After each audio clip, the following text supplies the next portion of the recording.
There's a long walk. That's right. Good evening, everyone. Please take your seats. We're going to go ahead and get started.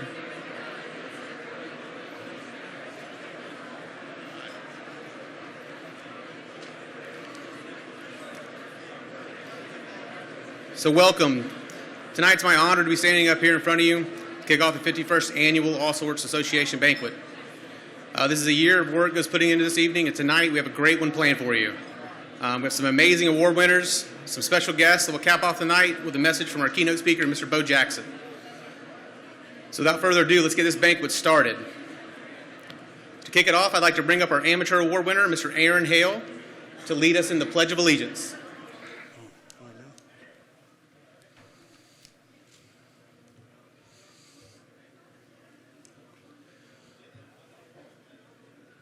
I pledge allegiance to the flag of the United States of America and to the republic for which it stands, one nation, under God, indivisible, with liberty and justice for all.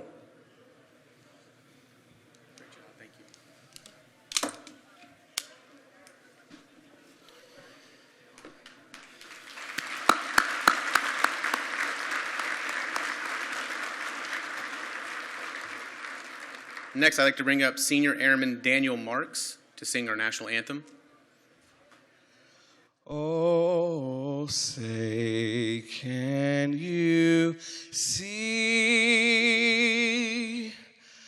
by the dawn's early light what so proudly we held at the twilight's last gleaming, whose broad stripes and bright stars through the perilous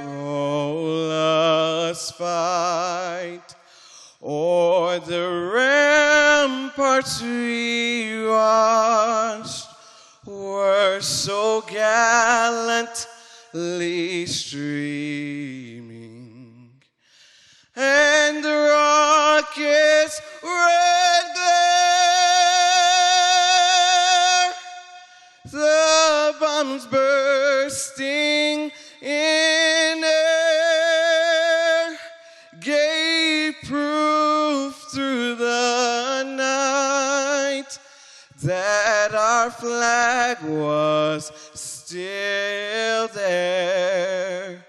Oh, say does that star-spangled banner yet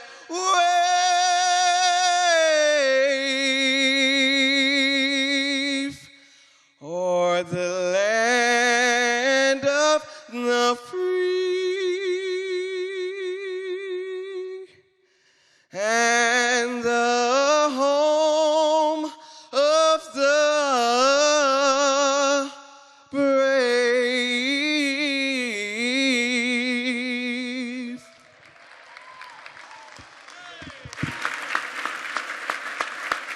Thank you, sir. Good job. Yep.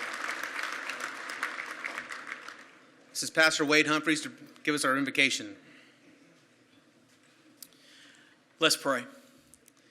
Father in heaven, our hearts are stirred as we begin with the Pledge of Allegiance to the flag and hear the Star-Spangled Banner, and it's a reminder of how good you have been to our country. You have blessed America, and we are grateful for that. We're grateful for our freedom. We're grateful for our liberty. We're grateful, Lord, for those who serve to protect and defend our freedom, and pray your great blessings upon our military. Lord, we thank you for this community. We thank you for those that serve so well as first responders, and pray your strength and wisdom and protection over their lives. Lord, we thank you for this time to celebrate these different award winners tonight. Lord, we're grateful for them and their families. We're grateful for their stories that have brought them to this moment. And Lord, we're grateful for the All Sports Association, the good that this association does to touch many lives through different ways. And I pray, Lord, that that legacy, those decades of service will be celebrated tonight. And also, Lord, that we would all be challenged to keep on keeping on, to help those that could stand a helping hand, to lift those up that need encouragement. Lord, to serve others. May we be challenged all together tonight to do that. Lord, we're grateful for the food you provide for us. Nourish us with it. Watch over our time. And we'll thank you and praise you for that grace. It's in Jesus' name we pray. Amen.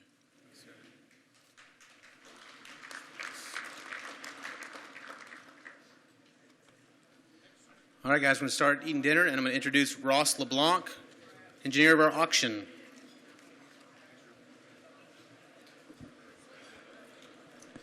Good evening, everybody. Welcome to the auction portion of our evening. We've got a lot of great things, and we're excited to show you tonight. As everybody's filing in, I want to make sure that everybody can hear us well. Anna Goodman in the back, can you hear us? She can hear. I heard her back. All right, and I want to make sure that everybody sees. We got all sports gentlemen with their light. If you could light your wands up, please. Light them up, guys. Everybody. All right, that's good. Make sure, guys, everybody can yell at them, throw stuff at them. It's going to be loud in here. Make sure if you want to bid that you get the attention of these guys. So here we go. I'm going to introduce from the Fort Walton Beach Chamber of Commerce, Ted Corcoran. He's going to be our auctioneer, and we're going to get this thing going. All right, everyone, hey, Landon, good to see you. Dave Whalen's here. We are going to have an auction up here, everyone. We're getting settled in, of course. Getting settled in. We got people in the back ready to go. We got our stucco guy ready to get some stuff there. Chris, good to see you. All right, let's start this off. It's going to be gradual.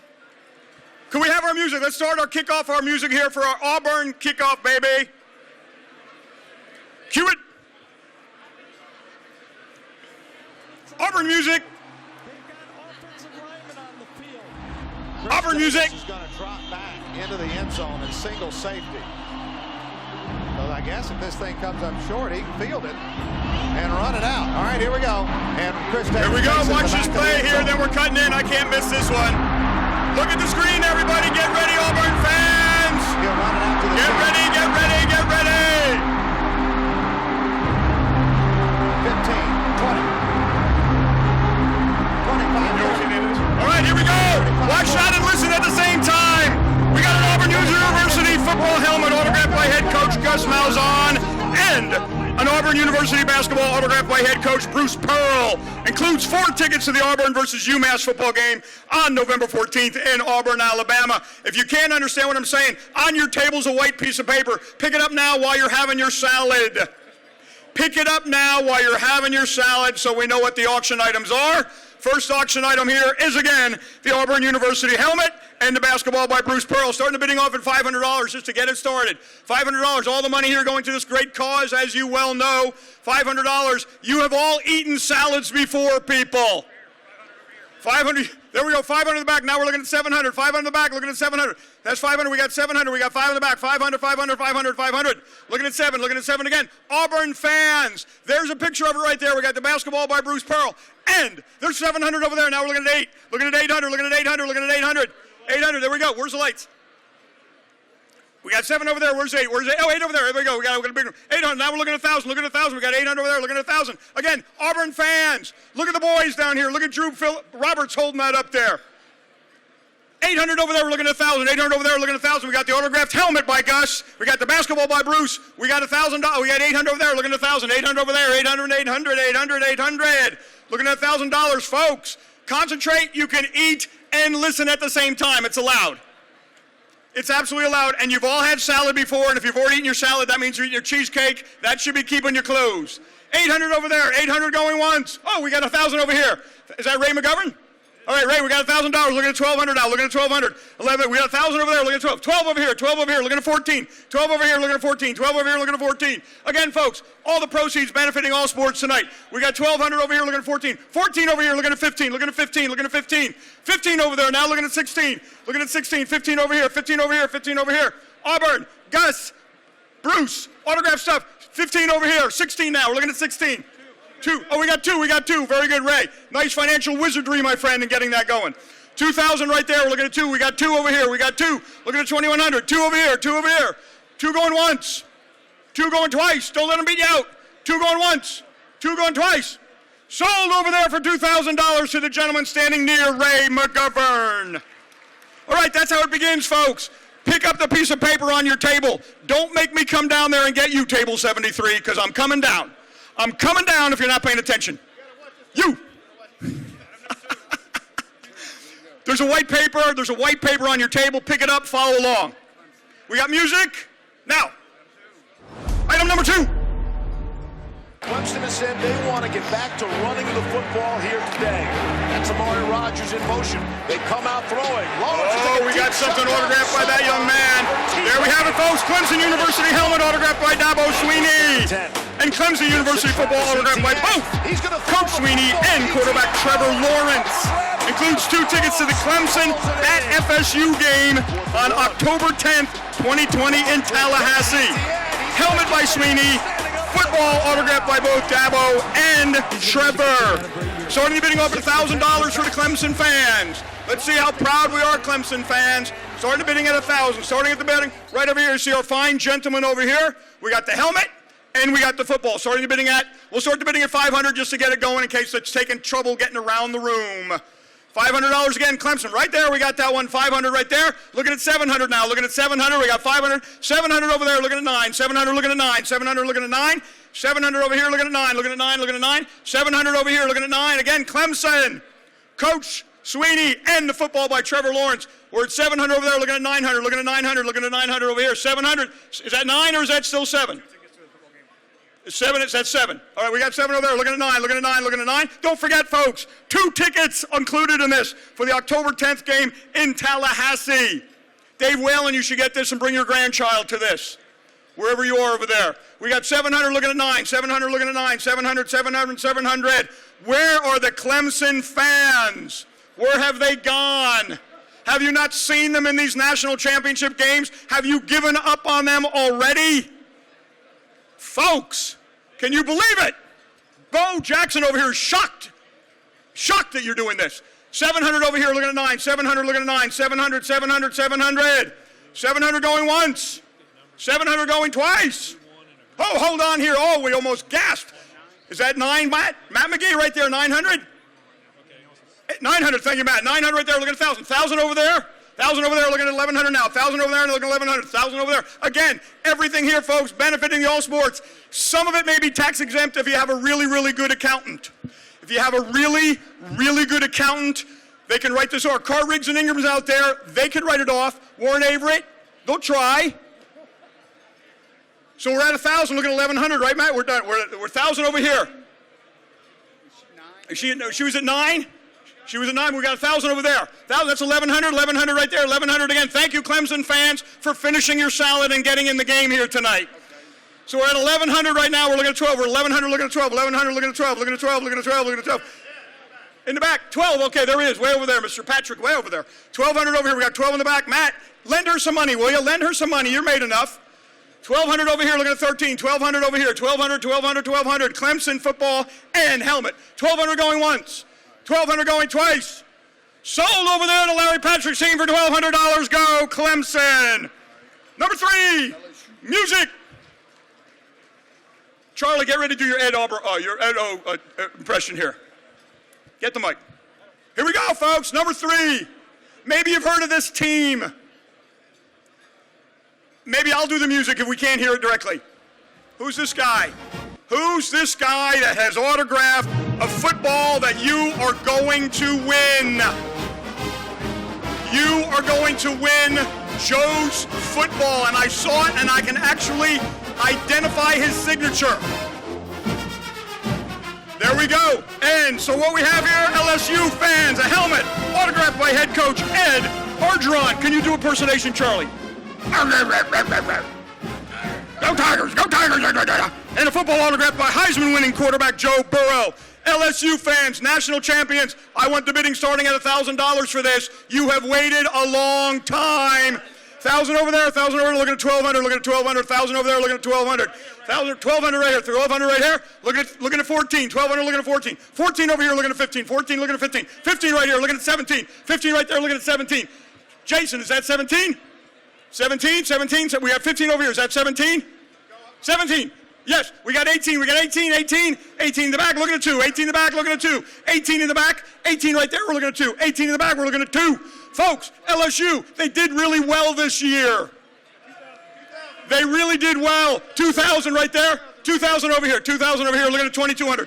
2,000 over here, 2,200 over there, 2,200, 22, 22, 22, 24, 24, 24, looking at 25. Again, everything here benefiting the kids of Okaloosa County.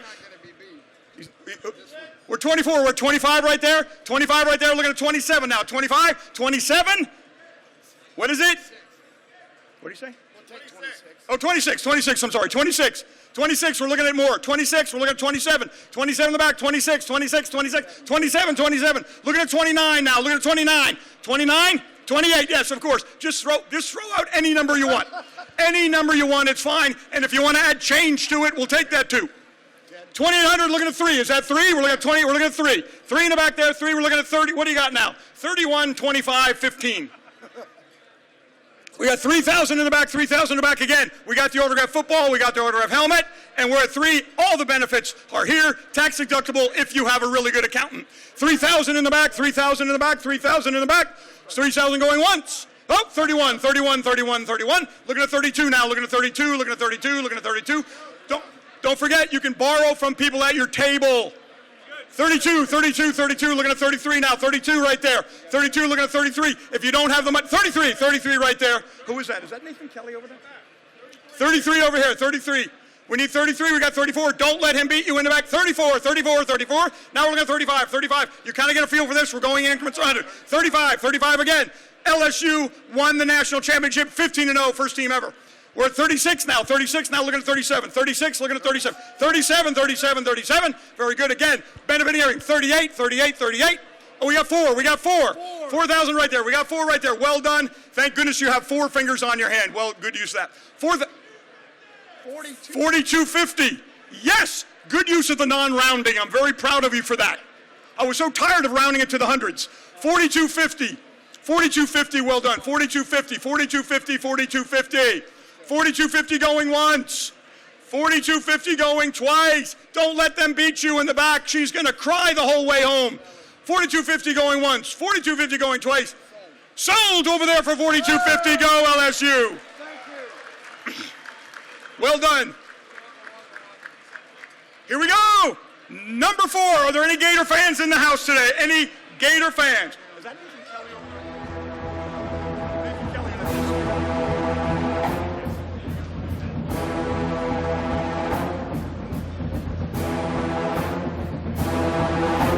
Here we go. You know this music, everyone. University of Florida helmet and football autographed by head coach Dan Mullen, and University of Florida basketball autographed by head coach Mike White includes 4 tickets to the Florida-Georgia football game in Jacksonville.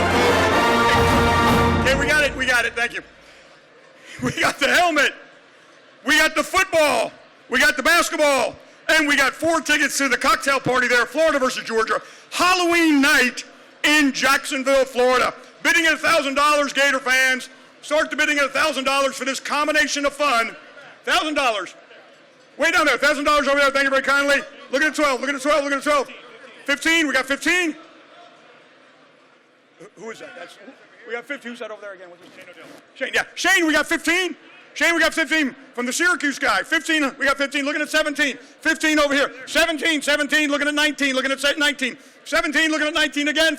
19 in the back, looking at 2. 19 in the back, looking at 2. Again, Florida helmet, football. 2 over here. Nathan, what do we got, 21? 21, 21. Tammy McDaniel, 21? 21 over here. 21, looking at 22. 22, okay, good. 22, we got 21, we got 22 over there, 22. 22 looking at 23, 22 looking at 23, 22, 22, 22, 23 over there. Good job, Nathan Kelly. Nice job there with the thing there.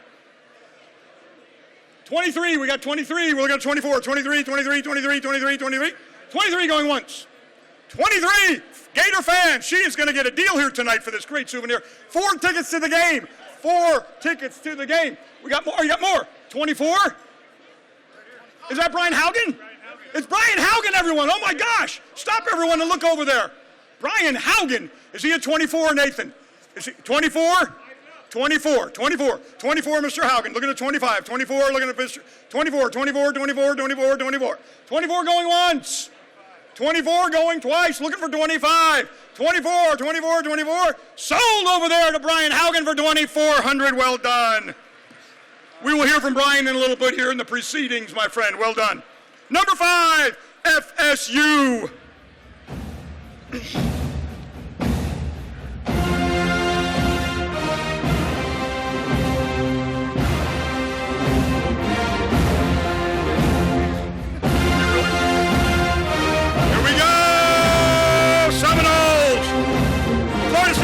Helmet autographed by head coach Mike Norvell, one of the first signatures he has in his new reign.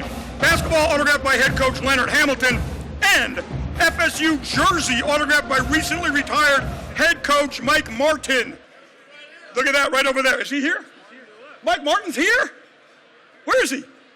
Holy cow! Mike Martin's here! So I got to stop, everyone. Just hold on.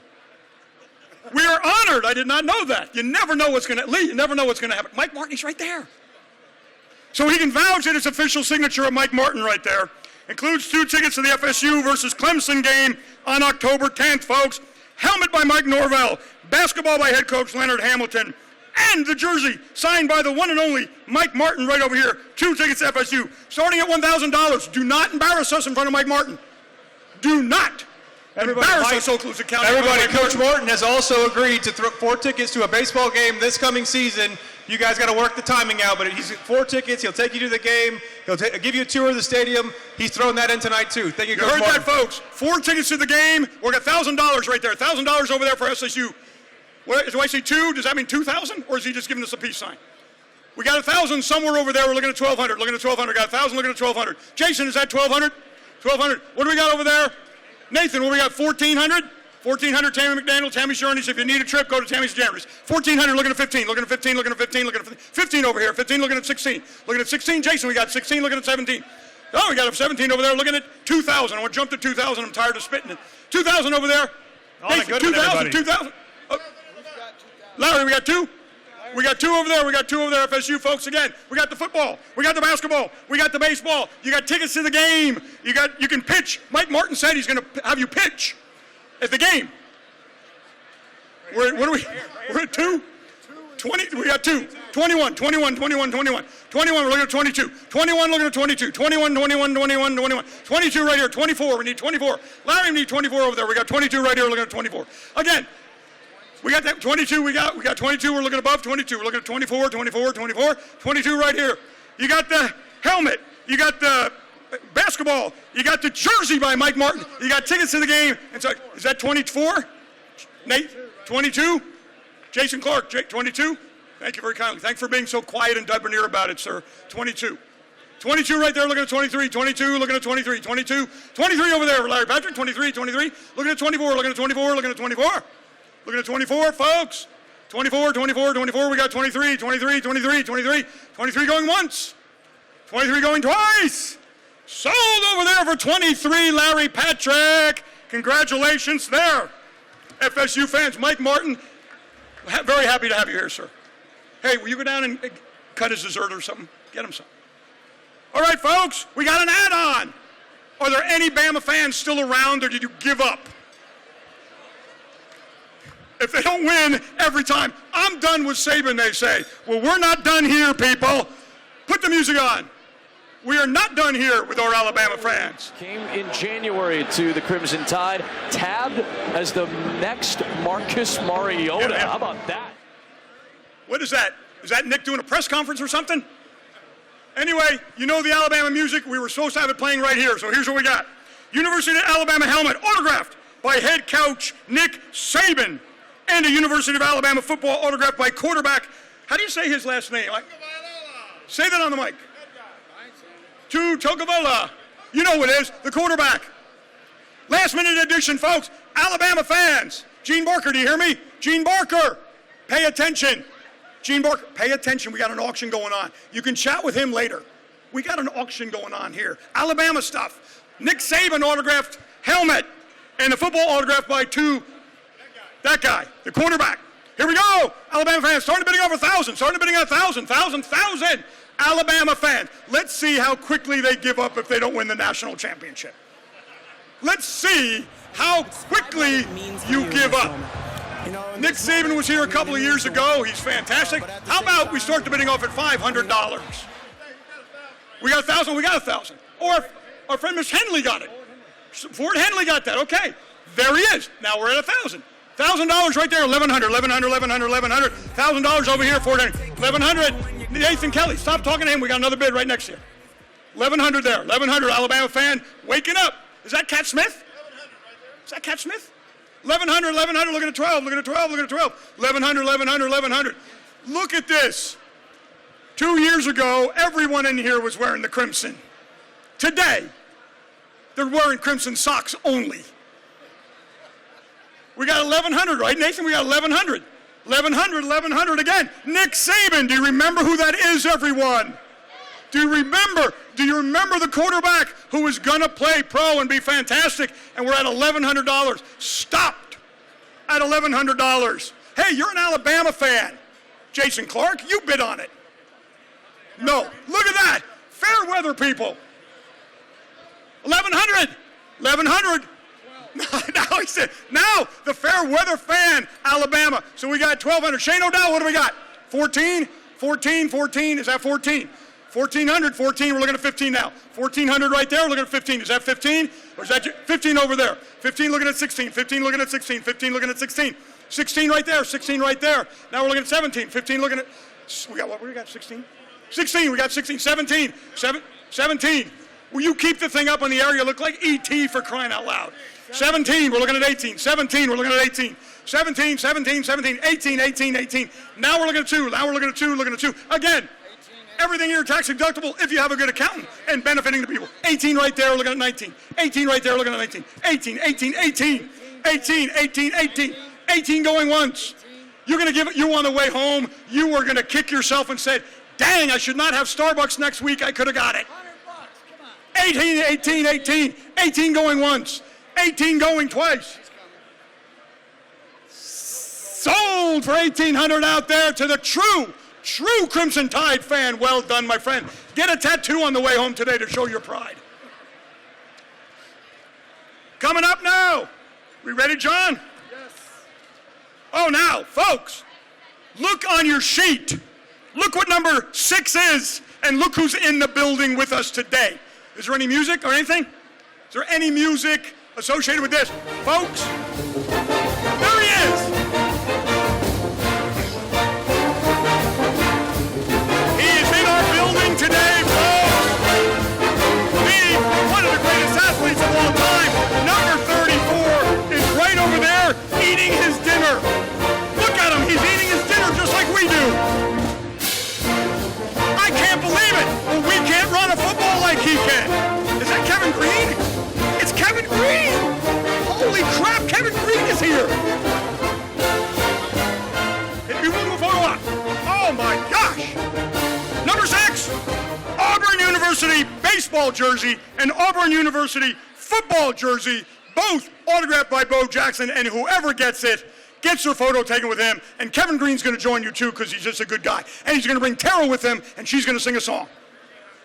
$1,500, folks. $1,500. This is Nathan Kelly. We got 15 over here. Looking at 17. 17. I got 15 over here. 17. Looking at 2. Looking at 2. Looking at 2. I got 17. I'm looking at 2. Looking at 2. Looking at 2. It's Bo Jackson. He's right there. Nathan Kelly. We got 2. We got 2. We got 2. Looking at 2,200 now. 2,200. We got 2. 2,200. Looking at 25. Looking at 25. 25. 25. 22. 25. 25 over there. Shane O'Dell. 25. Looking at 27 now. 25. Looking at 27. Bo Jackson is right there. You can have your picture taken with them. Hold it. You can put the jersey, break it out of the glass, and wear the darn thing. What are we at? In the back, 25. 25 in the back, 25 in the back, looking at 27. 25 in the back, looking at 27. 25 in the back, looking at 27. Number 34. One of the top greatest college players of all time. 27. 27, Matt. 27, looking at 29, 27, look at 29, 29, looking at 3, looking at 3, looking at 3, looking at 3, 29, looking at 3, looking at 3, looking at 3, lend her $100, Matt. 29, looking at 3, looking at 3, looking at 3, 29, there he is again, that's the same jersey. It's the exact same jersey that he has on that thing there. He took it off that day and he said, I'm going to give this to All Sports. They can use it in 30 years from today. That is not true. Not true at all. Sorry, that is not true. I just made that. Who's oh, that's you. The voice of God has come down here. What do we got? 3? We have 3, right? We're at 3 where? Oh, no, 29. Now we're at 3. You lent her the money. Now we're at 3 right over here. 3,000 over here. 3,000. Look at 31. 31. 31. Look at 32. 31. 31. Let's get up to 34, his number. We've already passed his baseball number. Let's get to 34. We're at 31. 31. We're 31 over there. Right? Now we're looking at 32. Close. We're going to be, look at, there he is again. 31. We got 31, 31, 31, 31, 31. 31 going once. You get to meet Bo Jackson. When you get to meet him afterwards. You get to drive him home. You can take him to Dairy Queen, buy him some ice cream. He'd like it. 3,100. 3,100 going once. 3,100 go. Oh. We got a new one where? 32. 30. Folks, don't give us a heart attack up here, please. 32. Now we're looking at 33. 32 looking at 33. 32 looking at 33. 33. Right over here. Oh, use your sign there. 33 somewhere over there. 33. There we go. 34. We're at 34. We got his number. 35. 35 in the back. 35 in the back. 36. Is that 36 way in the back? 36. 36. 36. 37. We got 36. 36 way in the back. We're now going to add 34 and 29 together and get a bid. We're at 36 in the back. Look at 37. Skip 37. We're looking at 38. 37. 37. 37. 37. 37. 38. 38. 38. Folks, you get to meet Bo Jackson. 38, 38, 38, 39, 39, looking at 4, looking at 4, looking at 4, looking at 4, 39 over here, 39, 30, 4 over there, well done, 4,100, 4,000, 4,000, don't let him give up, he's right there, you're going to chat with him, maybe take him to ice cream, we're not sure if he'll do that or not. We're at 4, 41, 41, 41, 41, looking at 42, 41, looking at 42, 41, looking at 42, 41, 41, 41, 41, 41, 41, 41 going once. 42, 42. What do you got over there? Is that 43, Nathan? What do you get? 2 that are right on it. We got another packet. He's 42. Who's at 42? He's 42 right here. He'd be 43. Nathan, you 43? You 43? You 43? 43. Nathan, we already have a 42. He's putting. Oh, we had 43. Nathan Kelly, we had 43. 42 right here. We got 42. Who was that? Who's that? Bruce? What's his name? Right there. Who's doing that with the guy right there? It's our guy. 4,200, 4,200, 4,200, 4,200, 4,200. Right there is 42. Matt, what do we got over here? We have over here 42, 43, 43, 43, 43, 43, 43, 43, 43, 43, 43. Now? You want to do it now? Okay, we got 43 here. Hey, do we have 43 there? No. Wait, do they have 2? Yeah, I know. Nathan, do you have 43? All right. Are we good at 43 right there? And are we good at 43 right there? Bo has just told us that he's got another pair that he brought another set. He'll do both. 43 there, 43 there. Yes? Yes? 43 there? Yes? 43? Yes? 42. Oh, 42. 42. 42 and 42. 42 and 42. Sold to both. Sold to both. And he got 2. Bo brought an extra one for us tonight. 42 right there. 42 right there. Thank you, Bo, for helping us out with that. Number 7. Look on your sheet. Look on your sheet. He is looking at a sheet. I'm very proud of him. He's not bidding, but he's at least looking. Here we go. Number 7. Music? No music. Here we go. Heisman football. Heisman football autographed by 2019 winner Joe Burrow and 19 other former winners. Steve Spurrier, Archie Griffin, Charlie Ward, Eddie George, Danny Werfel, and Tim Tebow are just a few of the 19, or 20 rather, autographs on this Heisman football. Bidding starts at $1,000. $1,000 for this football, autographed by 20 Heisman winners, and I looked at it, I can actually make out most of the signatures. $1,000 for this collectible here, folks. Remember, we got 1,000 in the back, looking at 1,100. 1,000 right there, looking at 1,100. 1,000 right there, looking at 1,100. $1,000. Huh?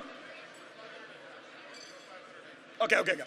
$1,000 looking at 1,500. $1,000 looking at 1,500. $1,000, looking at $1,500, $1,500, $1,000, $1,000. One of a kind, folks. Look at that. It's autographed. 20 people. Will Bo sign this? Will he sign this too? 20 people. We got 20 on that football. Got 1,000 in the back, 1,000 in the back, 1,000 going once. John, you ready? Can we do it? Nope. No, we got, how about 1,100? How about 1,100? How about 1,100? We got 1,100 there? Right here. 1,100 right there. There we go, 1,100.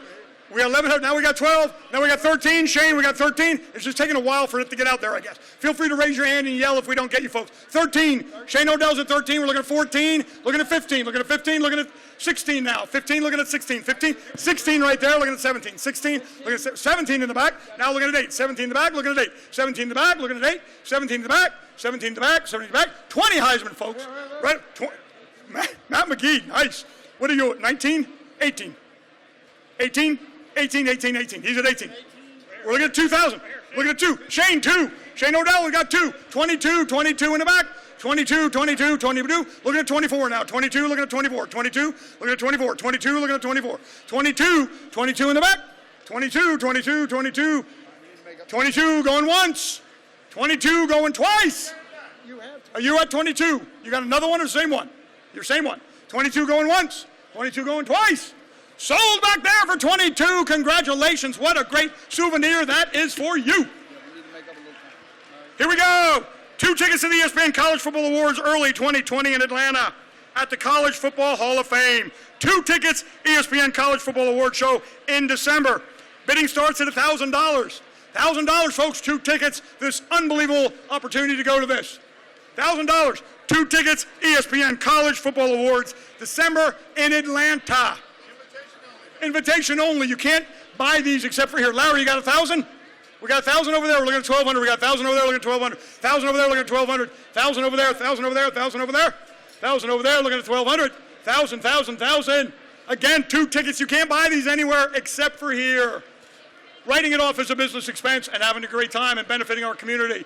$1,000. $1,000. What a great gift for your husband with her child. What do you got? 12. We got 1,200. Tammy McDaniel, 1,200 right there. Looking at 14 now. 1,200, looking at 14. 1,200, 1,200, look at 14 in the back, looking at 15. 14, looking at 15. 14, look at 15 over here, looking at 16 now.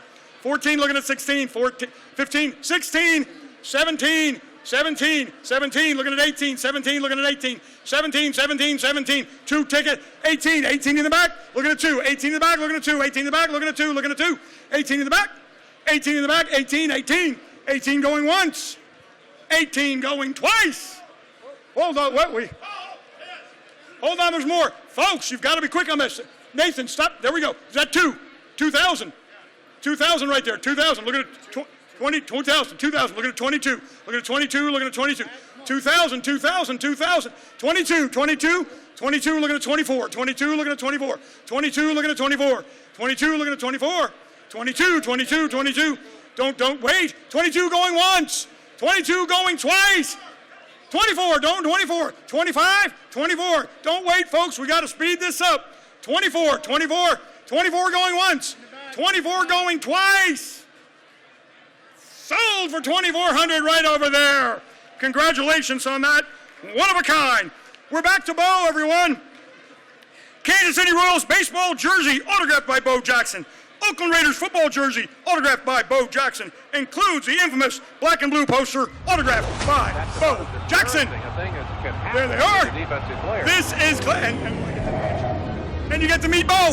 You get to meet Bo when you get this item here, everyone. Here we go. Starting bidding off at $1,000. $1,000 for this unbelievable collectible. $1,000, folks.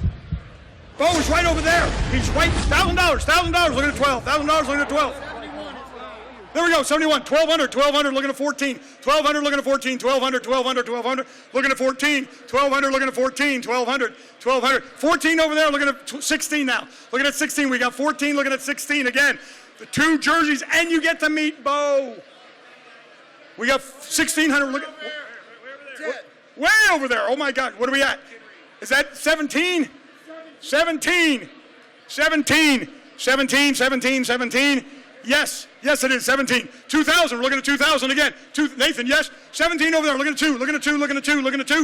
Looking at 2. 17 way over there. They get to meet Bo. They get the Royals jersey. 2,000, Shane O'Dell. 2.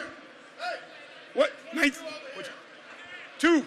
Someone at the is that Jordan? Jordan is bidding on it. He knows. He knows. He's at 2. He's at 2. He's using a signing bonus for that.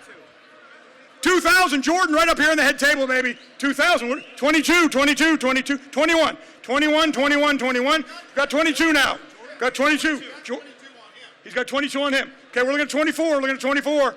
24, we got 22 at the head table. One of our speakers, one of our award winners, know. 24, 24, 24, 24. Looking at 25. Looking at 25, we got 24. 25, Jordan, you can't get Bo bummed at you now, man. You got to get this thing. 25 over here, 25, 25, 25, 25.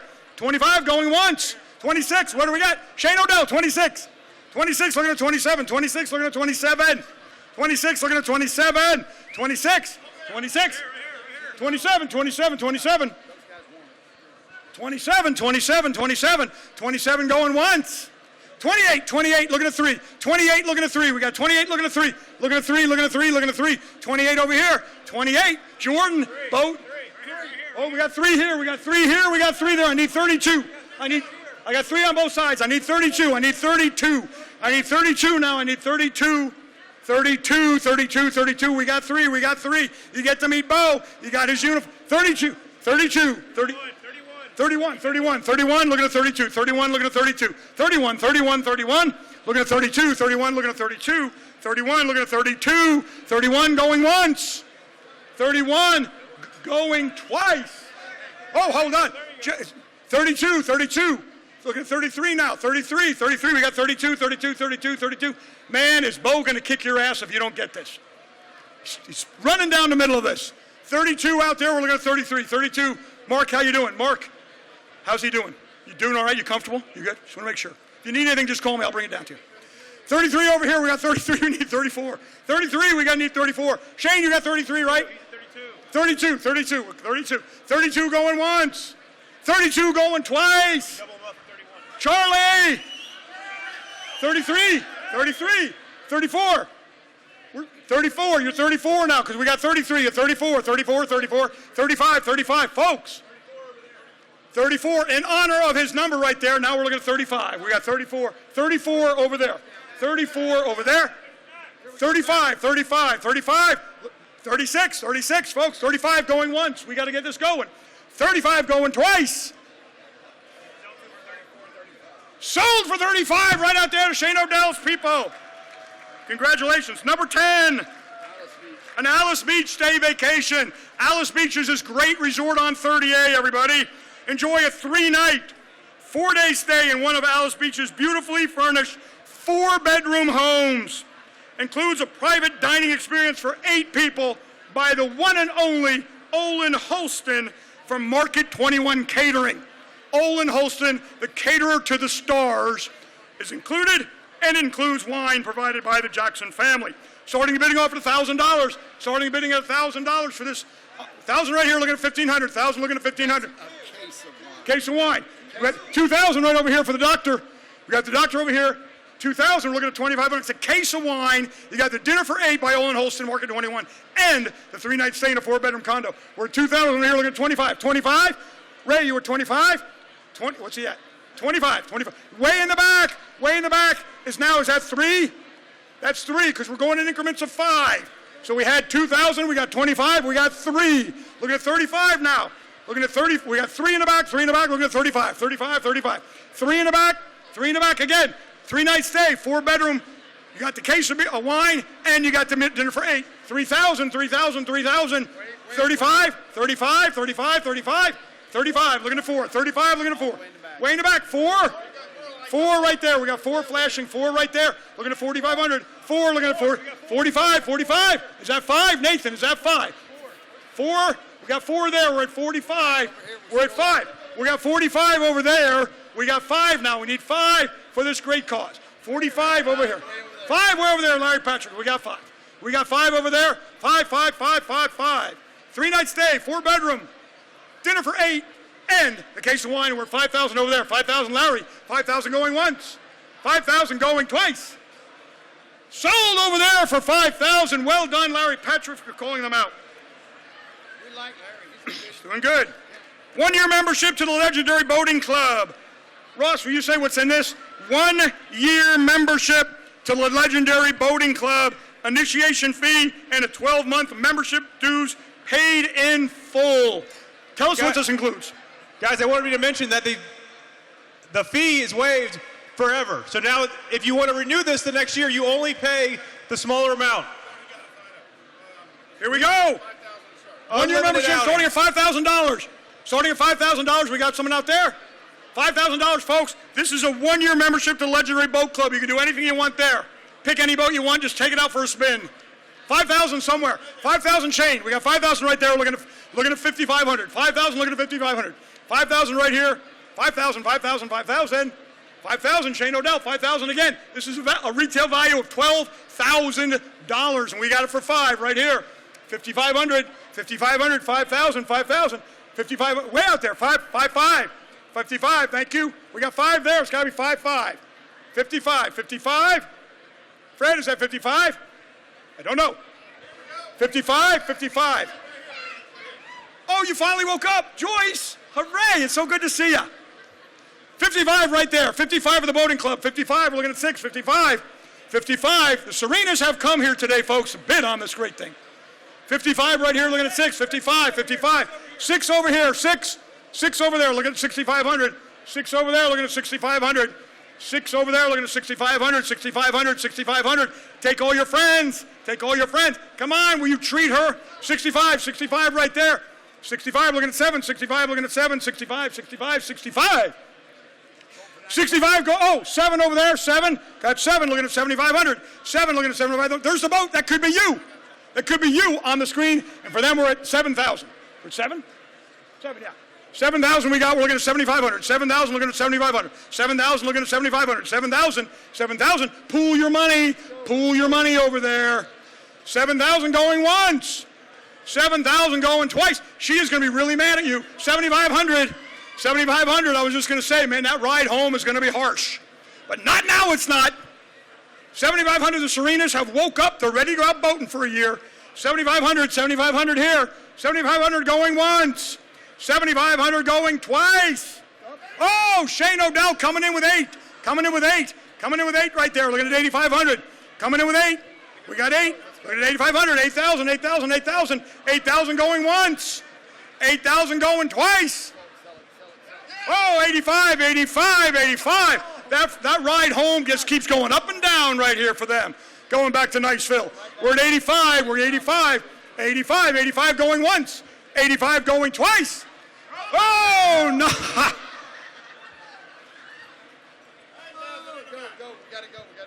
9,000 back there. 9,000 looking at 9,500. 9,000, 9,500. 9,000. Everyone here ate their cheesecake except the one guy.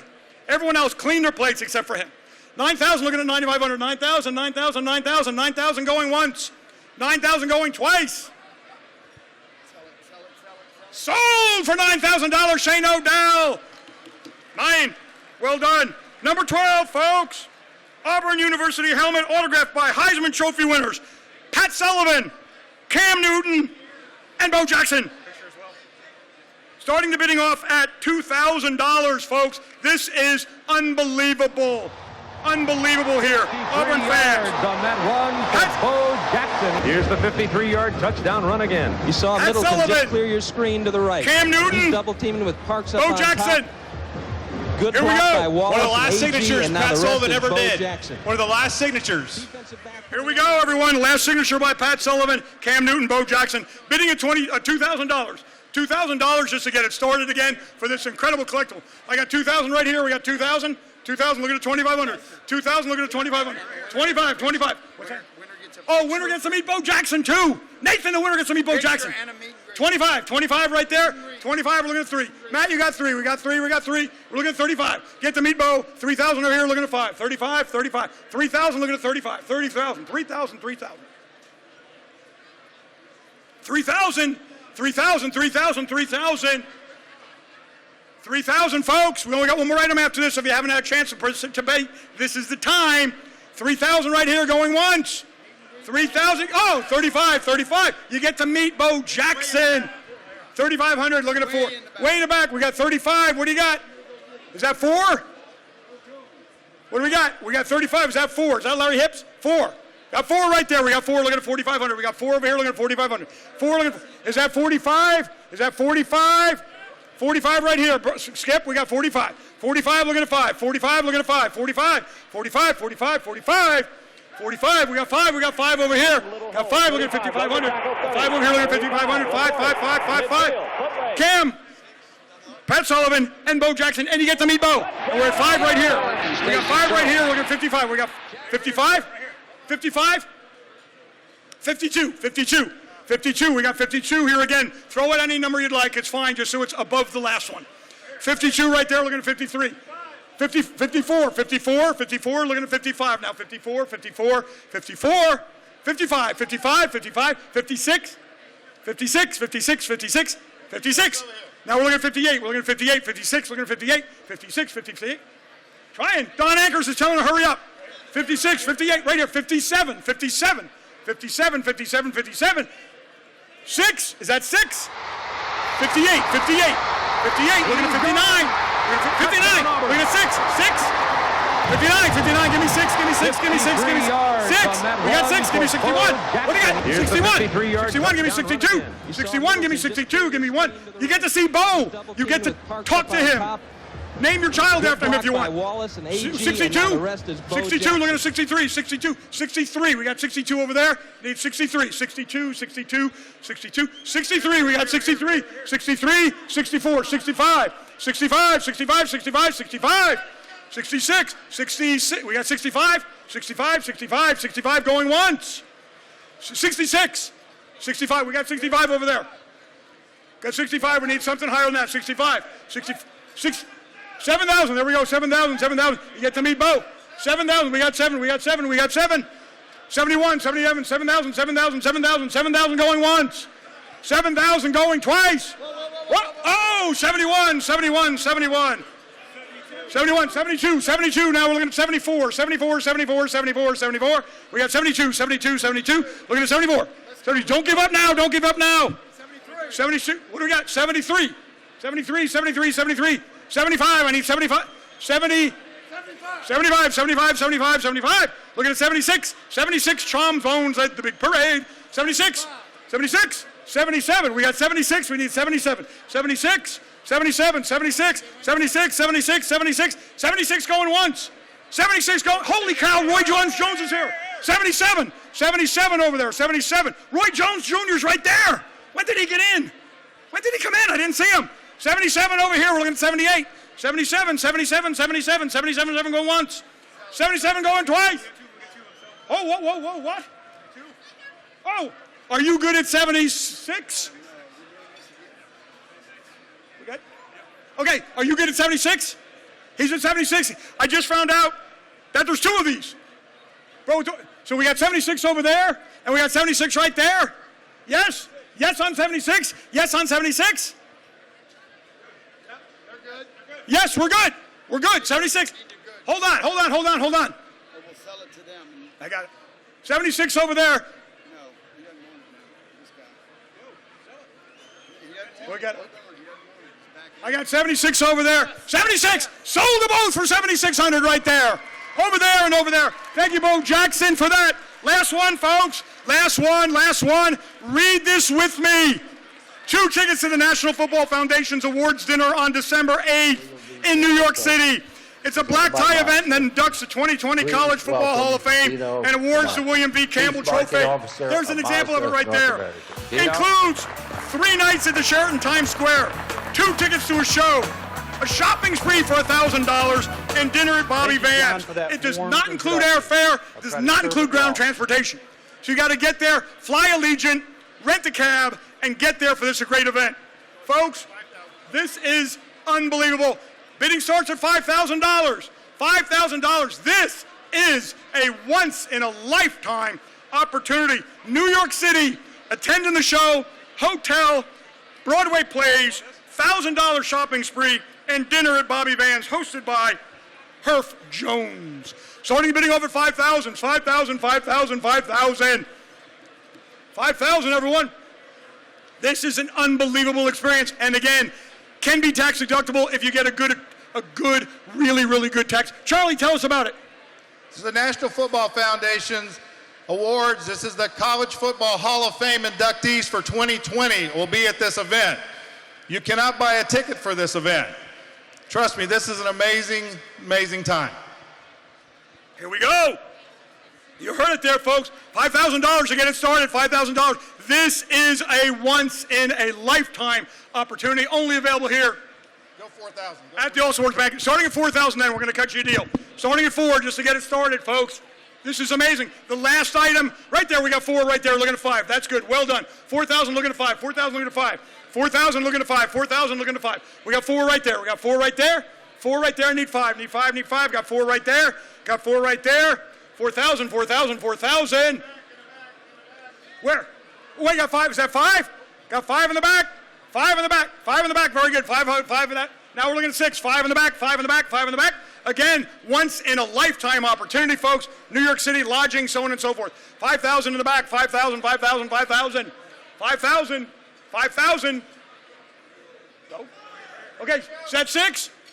55, 55, thank you, Nathan Kelly. Brian Haugen again coming back to see us. 5,500, well done, Brian. 55, looking at 6. 55, looking at 6. 55, 55, 55, 55. 55 going once. 6, where is it? Right there. 6 right there, very good. 6,000, now we're looking at 65, looking at 65.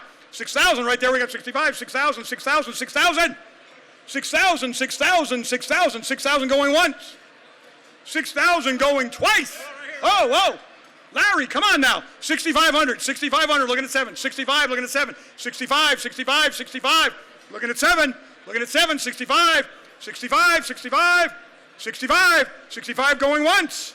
65 going twice. Sold over there for 6,500, the greatest deal of the night. Folks, that's the end of our auction. Thank you for participating. I now bring back our MC, the one and only Don Anchors.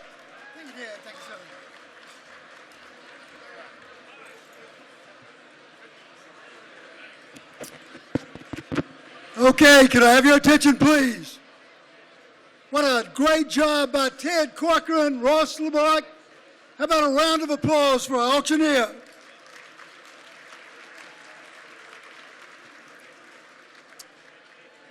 This will be my 25th year emceeing this event. I want you to know that I am particularly thrilled to be emceeing this year because this is the first year that the All Sports Board of Directors have voted on who the MC is going to be. I'm not usually confident about these kind of things, but when I heard that the other 3 people that were the finalists for the MC this year were Bernie Sanders, Mary Beth Jackson, and Willie Taggart, I thought my chances were pretty good. It took the board 8 days to tabulate those results because they were using the same app that the Iowa caucus used. Maybe that's why Bernie Sanders got 4 votes and I got 5. Seriously, it is my pleasure to welcome you to what is probably the best sports banquet in the Southeast and one of the best sports banquets in the United States. Now, time does not permit me to introduce all of the special guests that we have, but I think you would want to join me in recognizing at least 2 people that are here. One of those is a former Green Bay linebacker, member of the NFL Hall of Fame, Kevin Greene. How about a round of applause for Kevin Greene? Stand up, Kevin. And also, one of the greatest boxing champions of all time, our own Roy Jones Jr. Roy, would you stand up, please?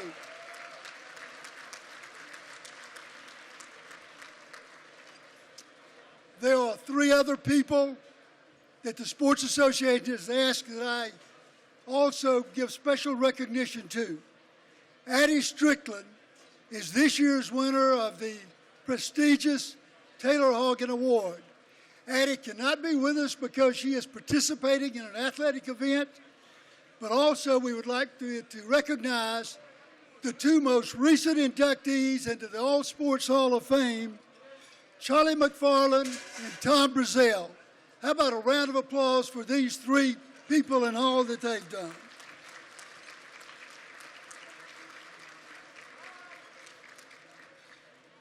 And now I'm going to ask for your attention as we recognize some of this area's greatest scholar athletes.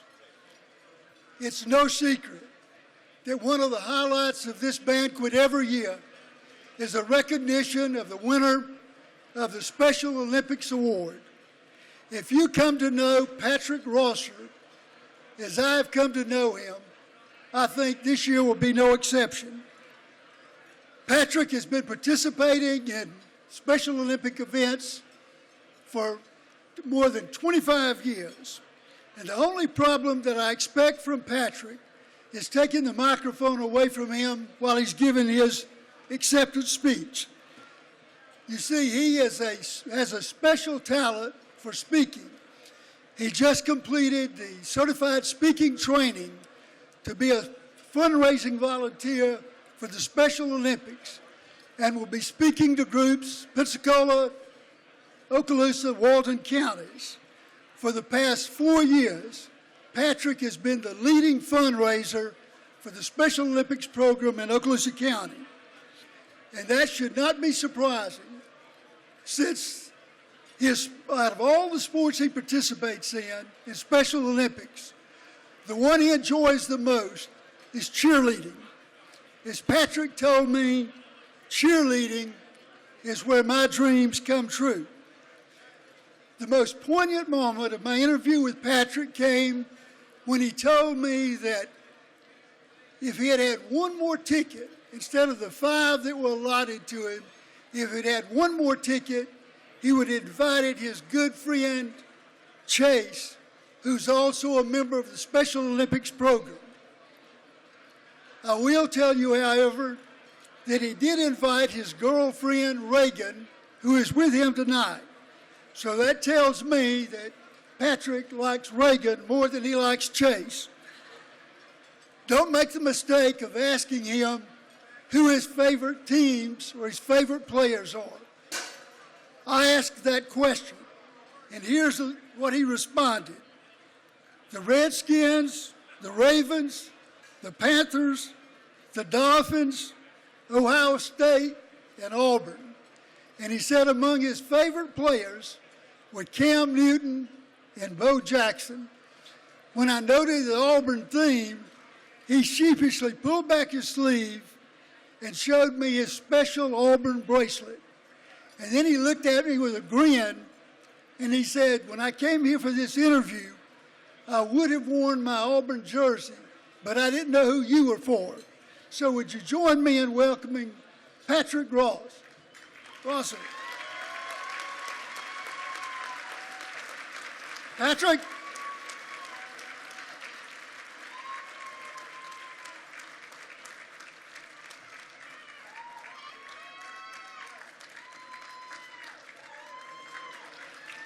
Come on up here, Patrick. Patrick, over here real quick. Lynette.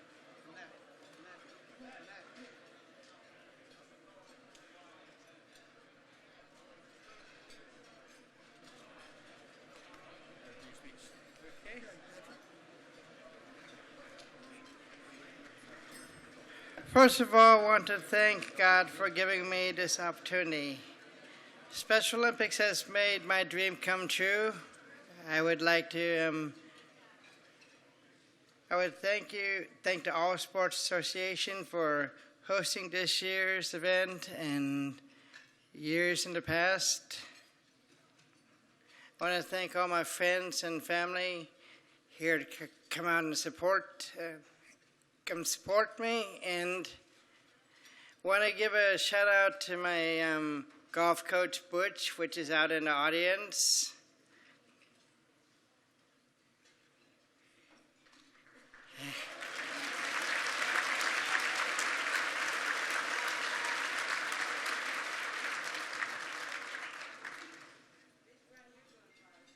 Okay, I told you I was going to take the microphone away from you. Congratulations, Patrick. Thank you.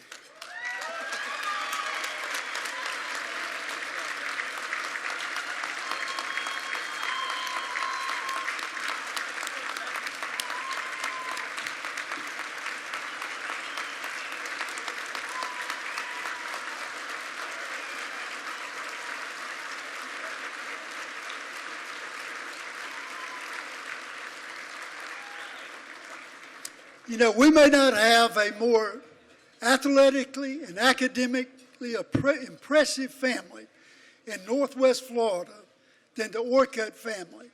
It starts with the parents, and then it blossoms in a tremendous way in their children. I have no doubt that a few years from now we'll have Victoria Orcutt's sister before us. Her older brother is on the swim team at Kentucky and was introduced to this banquet 2 years ago because he was the winner of the National Heisman High School Trophy. Our 2019 Female Scholastic Award winner, Victoria Orcutt, has so many awards and accomplishments that I can barely scratch the surface. Academically, she has a weighted grade point average of 4.71.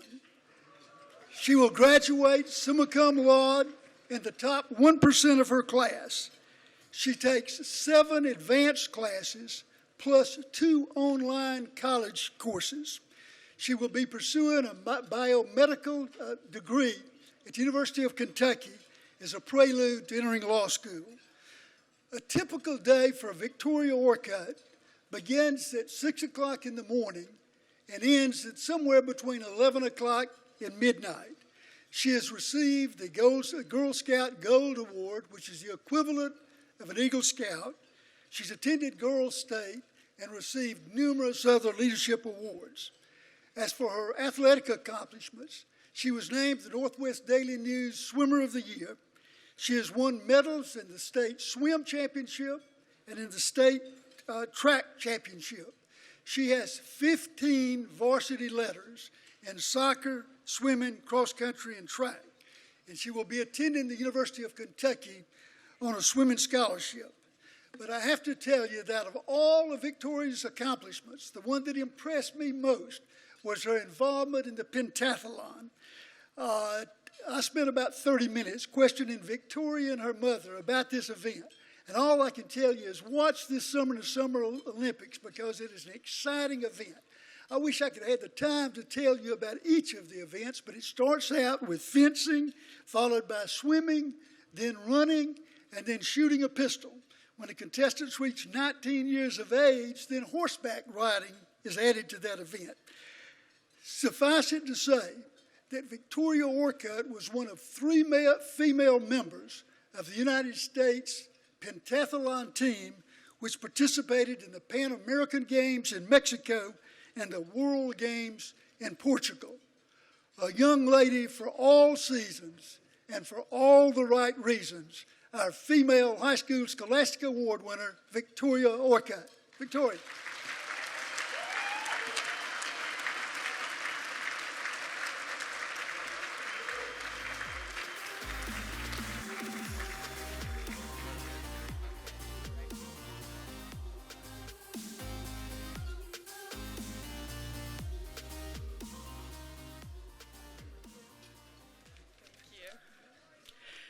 Good evening. Thank you for that very kind introduction.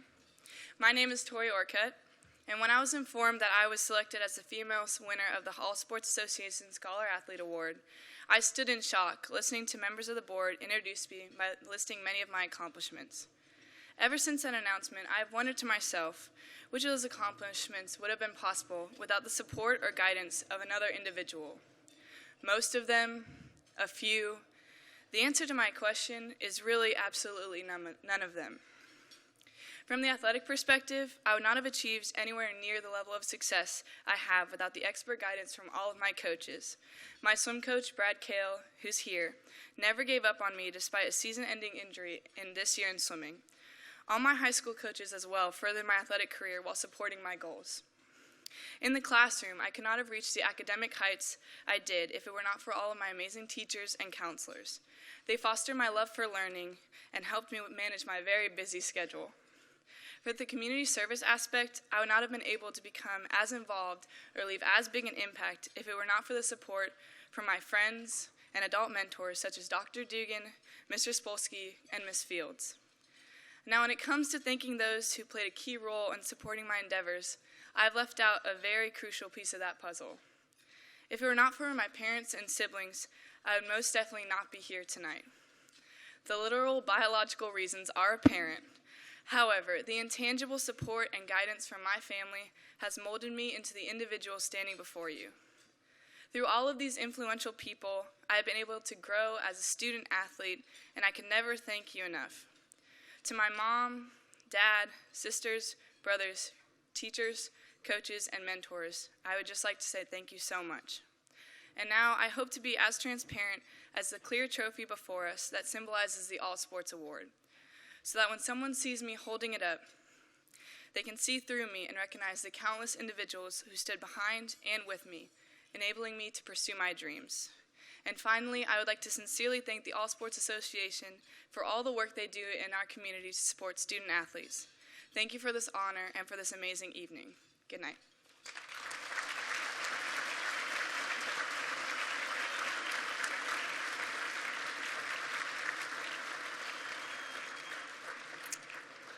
At 6'4", 285 pounds, our male Scholastic Award winner is an imposing figure. His mother told me that Cade weighed 10 pounds, 6 ounces, and was 23 inches at birth, and she said he hasn't started growing since. Cade has been a starter on the Crestview offensive line for the last 3 years, and he was a starter on their baseball team, both as a first baseman and as a pitcher. I want to take you back a few months ago. Midnight Eastern Time on September 1, Cade's cell phone started pinging with text messages. And for the next several hours, as the time zone changed across the country, his cell phone kept ringing. The reason for that is that was the first day colleges could start recruiting football prospects. That whole process ended when Cade signed a scholarship with Georgia Tech for this coming year. And I can tell you that Georgia Tech probably has the best recruiting class, along with Cade, that it's had in the last 30 years. But as impressive as Cade's athletic accomplishments are, even more impressive are his scholastic accomplishments. A part of his scholastic success could be attributed to the fact that both of his parents are leaders in the Okaloosa County school system. But I can tell you for a fact that the real reason for his academic success is his hard work and his discipline. He will be the third valedictorian the Crestview football team has produced in the last 4 years. Academically, he is second in a class of 460 students with a weighted grade point average of 4.67.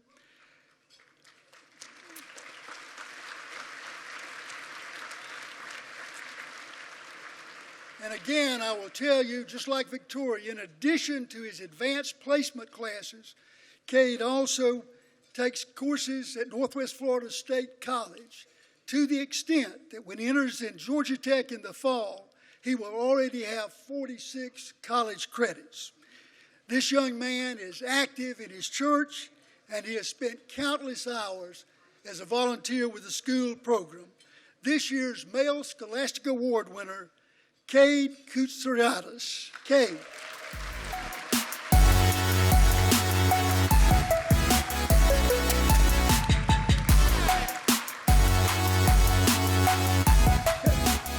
Cade, I got to tell you, it's not often that I pull against somebody to win a trophy, but I was pulling against you. I wanted John Smith to win this award, so I wouldn't have to say Koutsariadis. Congratulations, Cade.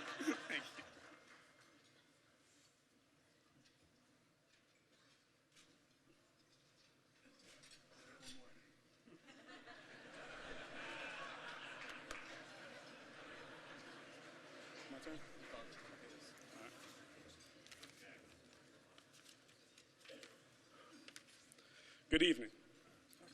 Good evening.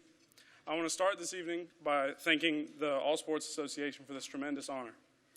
Sports have been an essential part of my life, quite literally, my entire life. When I was born, my parents were coaching my older brothers in baseball and soccer. I was on the sidelines and in a dugout from the age of just a couple of months. When I was 2, the T-ball umpires would let me take a bat and run around the bases during games. At soccer practices, I was always in there doing drills and scrimmaging before even being old enough to be on a real team. I began officially playing baseball and soccer at the age of 4. Then, when I was 8, I asked my parents if I could play football. It has been nonstop since then, playing on travel and school teams in one sport or another, essentially year-round. Sports have shaped me into who I am and have taught me many valuable lessons. I have played with and against people from varying backgrounds, which has helped me learn to work with all sorts of people in order to achieve a common goal. Over the years, I have learned not only how to win, which is always the goal, but I have also learned how to lose, and the lessons that can be obtained in that process. It is through losing that one can become more resilient, learn how to work harder, and become a stronger leader. I have heard from many coaches over the years the phrase, hard work pays off. As time passed, it became evident to me that there was not just a phrase, this is true. All of this is not only true on the athletic field, every one of these lessons are transferable to the classroom. I've been taught by my parents to always try my best in everything that I do. I attribute my success in the classroom to what they have taught me, along with everything I've learned from coaches and being part of a team. Hard work really does pay off.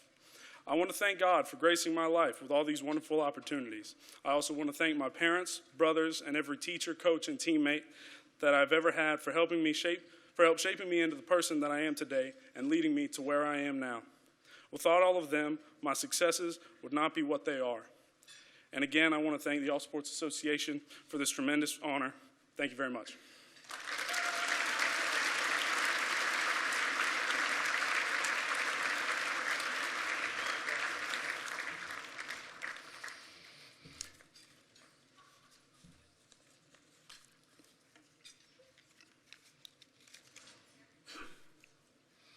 Our female collegiate award winner is in Wake Forest this weekend participating in a college track meet and will not be with us.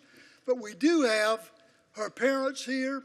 Her mother, Casey, and her father, Bradley, are somewhere that I'd like for them to stand and be recognized. Major and Miss Harrelson. Over to my left. Major Harrelson is a surgeon with the United States Air Force, and that fits into a part of Abby's story. We're going to hear from Abby by video in just a moment. But Major Harrelson was stationed in South Dakota when Abby was in the 7th grade. That's where Abby got her interest in long-distance running.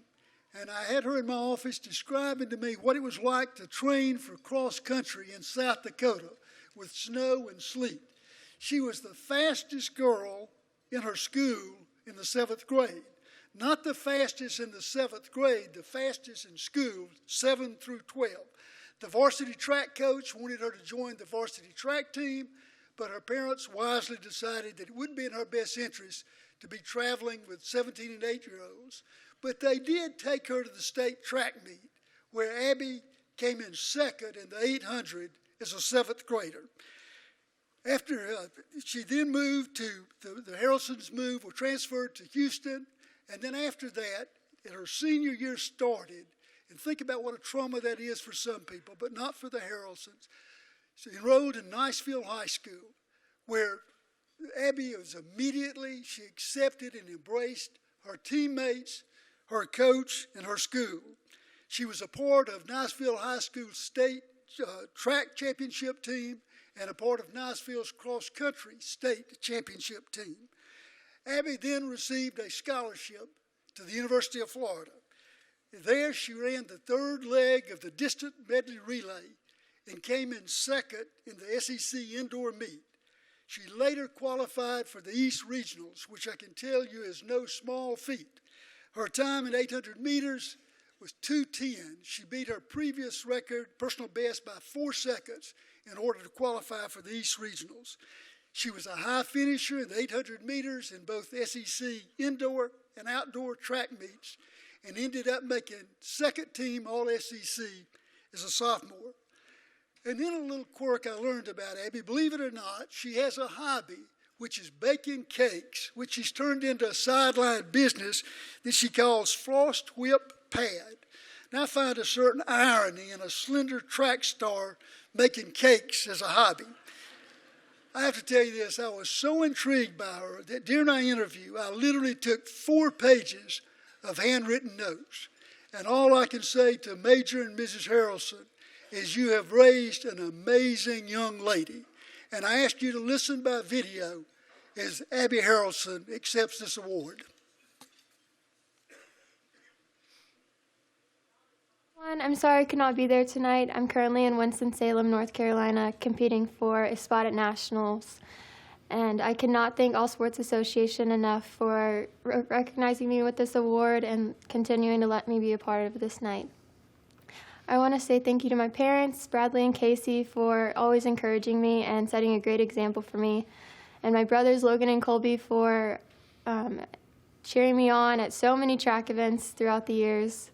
I want to thank the UF coaching and training staff for giving me the opportunity to continue my running career, and my teammates here for always supporting and encouraging me and being great competition even in practice.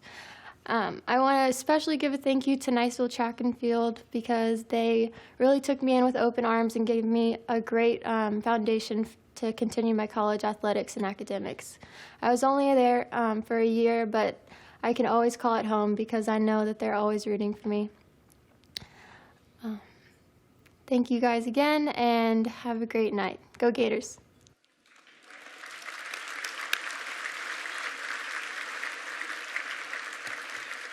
In case you didn't hear that last remark, go Gators. I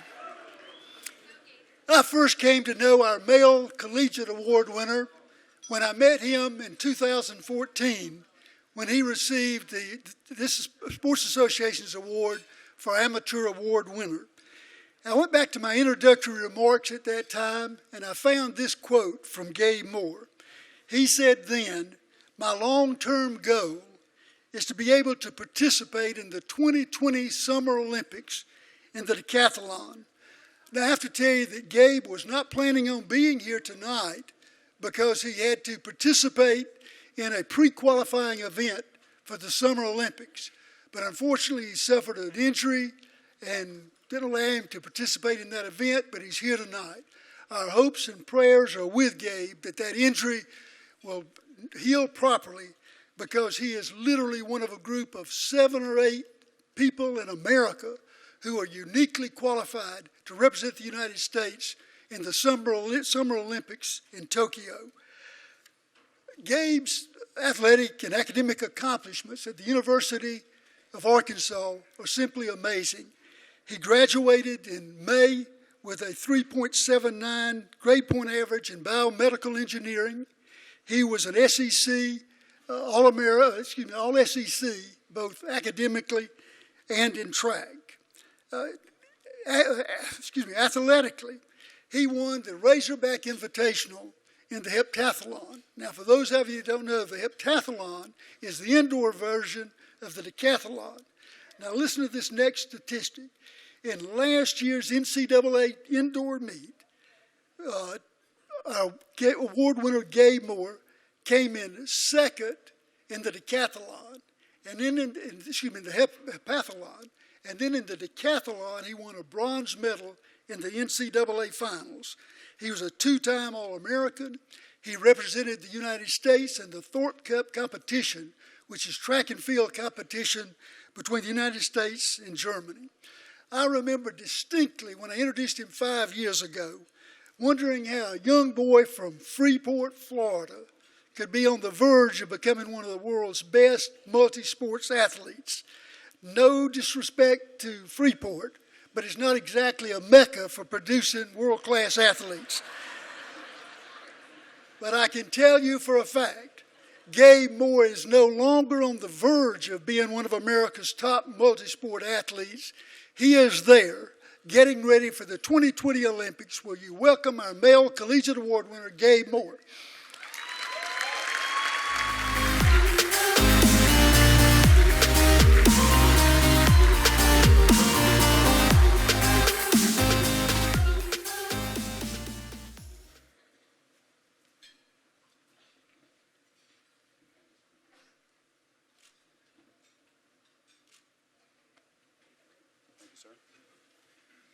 How's everybody doing tonight?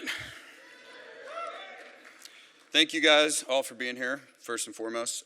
Before I really get started, I want to thank God for blessing me with everything I have. Without him, yeah.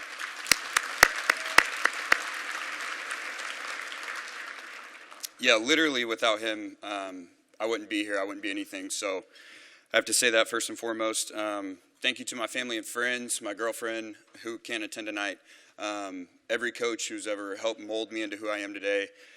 Thank you to those people that are always in my corner. I have a great support system. I always have, and I just feel really blessed to have those people in my corner. So some of you, I guess Don said it, some of you know I won the Amateur Award back in 2014. And to come back here to this banquet, it just brings back a lot of really good memories. I mean, All Sports Association does such a good job. I'm really, really honored, blessed, humbled to be here. And just thank you to the All Sports Association. I have a little more. Yeah, I have a little more.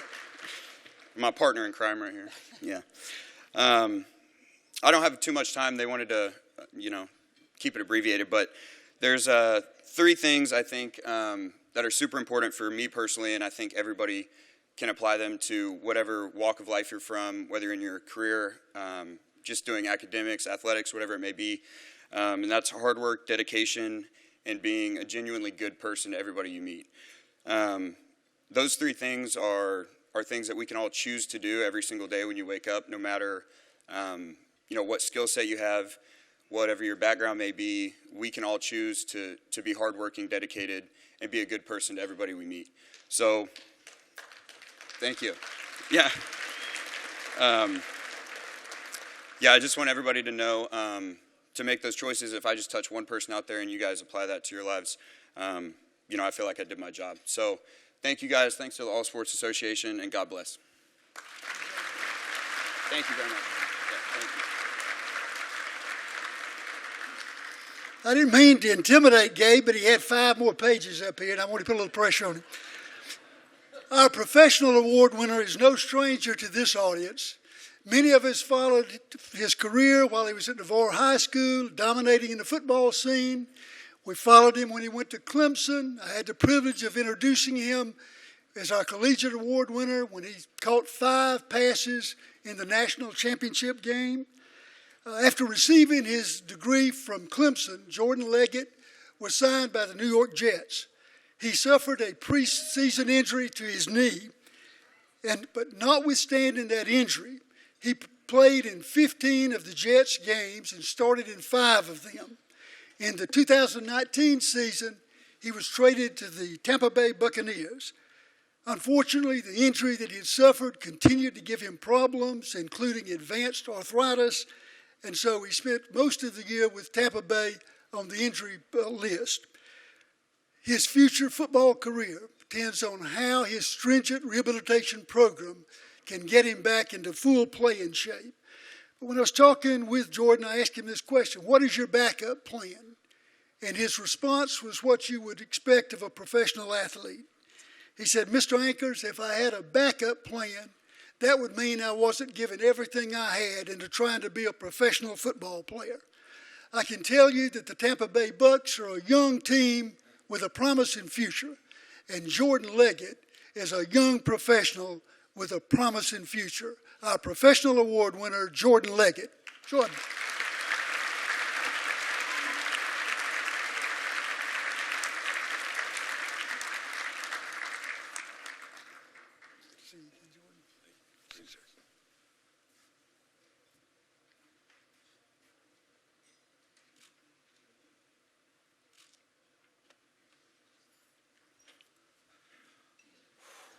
I thought being here before for the College Athlete Award would have took the butterflies out of my stomach, but talking in front of this many people still makes me nervous.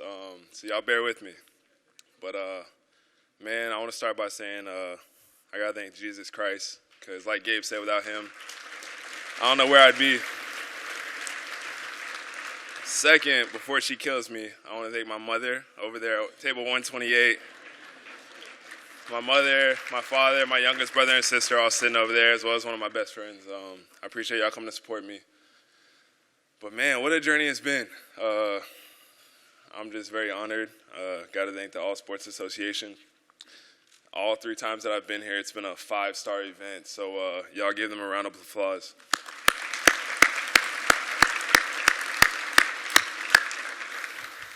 Mr. Jackson, I wanted to buy your jerseys, but I had to text my wife before I made a big purchase like that, and she told me I can't do it. So it's an honor, man. I appreciate you coming, and I'm just happy I got to meet you, honestly. But other than that, man, I just appreciate everybody showing tonight. Everybody looks good. But the thing I'm going to leave y'all with, Coach Sweeney told me it stuck with me ever since I left Clemson, as well as meeting Patrick down there. The only disability in life is a bad attitude, so it can always get better, y'all. Thank y'all.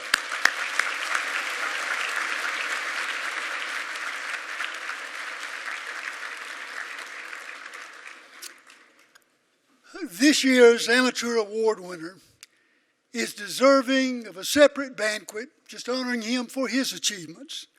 I've known Aaron Hale for several years, and I'm going to let him tell his own story, but I want to give you a little bit of background. Aaron was a chef with the United States Army when he requested a transfer to the Navy so he could serve in the ordnance disposal area, or to put it in the vernacular, helping defuse bombs to protect our troops overseas. While he was in Afghanistan in 2011, Aaron was a member of a 3-team group that was responsible for diffusing bombs. When his unit got the call that there was a roadside bomb on an important road in Afghanistan, Aaron's job as the leader of the 3-man team was to get off the truck and to start the dismantling process. He got close to the bomb, and with the help of a robot, he was able to defuse it. But all of a sudden, he heard his metal detector clicking, and Aaron knew what that meant, because where one bomb was planted, another was nearby. But it was too late for him to do anything about it. The second bomb exploded, causing grievous injuries to Aaron Hale. He was air vac to a hospital, and 48 hours later, he found himself in Walter Reed Hospital in Washington, D.C. The next morning when the doctors were examining him, one of the doctors looked at him and said, "Aaron, I'm going to put this flashlight in your face, and I want you to tell me what you see." And Aaron said, "Yes, sir." And then the doctor sadly said, "Aaron, the flashlight has been on the whole time I've been talking." For the first time, Aaron Hale realized that he was going to be blind for the rest of his life. He told me of sitting in his room the next morning at the hospital. He had made up his mind. He had two choices. He could lie in bed and sit on a chair the rest of his life and feel sorry for himself, or he could try to find things that he could do, even though he was blind. And one of the first things he wanted to do was run a marathon. Now, I don't have time to tell you all about that training process, but I'll tell you that he found a partner, and the two of them had a tether rope that was anywhere from 18 inches to 2 feet long, and they started practicing running. Aaron said they made a lot of mistakes at first. Aaron would misread the rope. Sometimes if it was too tight, he would run into his partner, or sometimes they would pull away. But after 2 or 3 weeks, they finally got it down, and he started training for marathons. And then 3 years later, in 2014, he was stricken with bacterial meningitis, which caused him to lose all of his hearing and lose his sense of balance. He had to start the training process all over again. At that point, the Navy told him that they would relocate him to any home he wanted to live in the United States. And Aaron's response was this: "I want to stay in the military. I'm better able now than ever to teach other people how to defuse bombs. I want to serve my country." And that's how Aaron Hale got transferred to Eglin Air Force Base and be named the All Sports Association Amateur of the Year. Aaron Hale, would you come forward, please?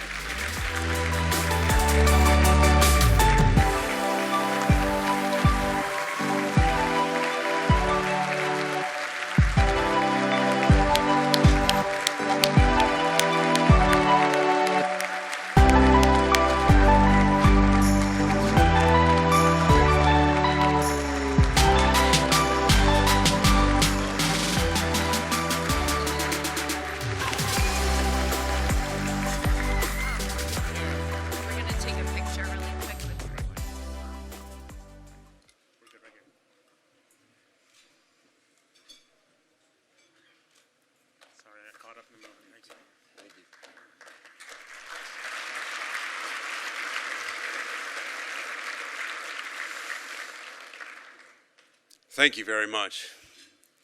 I'd like to take this opportunity first to thank all of the service members and veterans in the crowd today.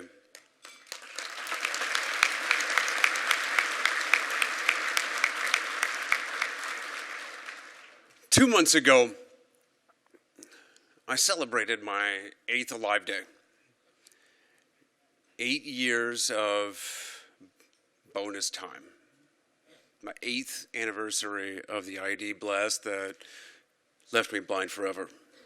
And I celebrated by running the California International Marathon.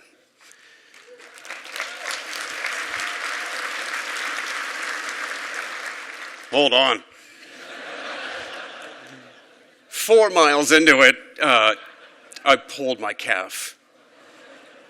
5 miles later, I couldn't hide it any longer from my guide.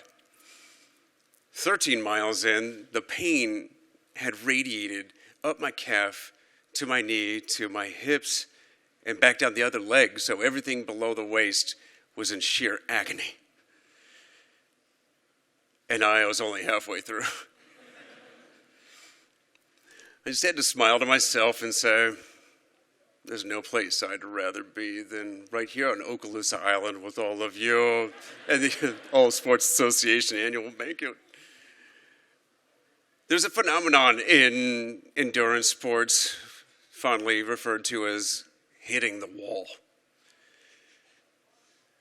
I thought I knew what hitting the wall was when I'd gone blind. It's this thing that happens in your mind when you exert a lot of effort and your mind tells you that you're using too much resource. You're not strong enough. The road is too long. You don't have it in you. Quit now. You gotta stop. It just hurts too much. I thought I knew what hitting the wall was. And they tell you, you got to push through because it's all in your head. Push through it. It's just a voice in your head that's screaming at you to quit. Push through and you'll be fine. So I pushed through my walls and I got to the point where I was running marathons. I was whitewater kayaking. I was climbing mountains. And I thought I knew what pushing through walls was. But then almost 4 years later, I hit the toughest wall ever. I was right back in the hospital with the meningitis, and the doctors were telling me that not only would I be blind, but I'd be deaf too. And my response to the doctor was, so you're telling me I'm never going to have to pretend to pay attention ever again? But the truth was that I was thinking, the voices in my head said, this is too hard. When is enough enough? When has this soldier paid his fair share? But it was all in my head. I just had to push through.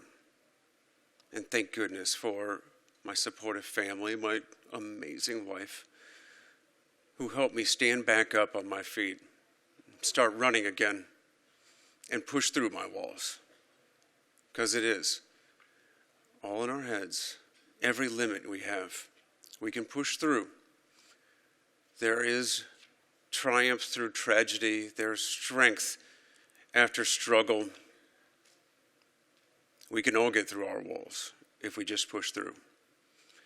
All I want to be is a hero to my 3 sons. I want to earn it every single day. This award is just a sign that I must be on the right path. So thank all of you.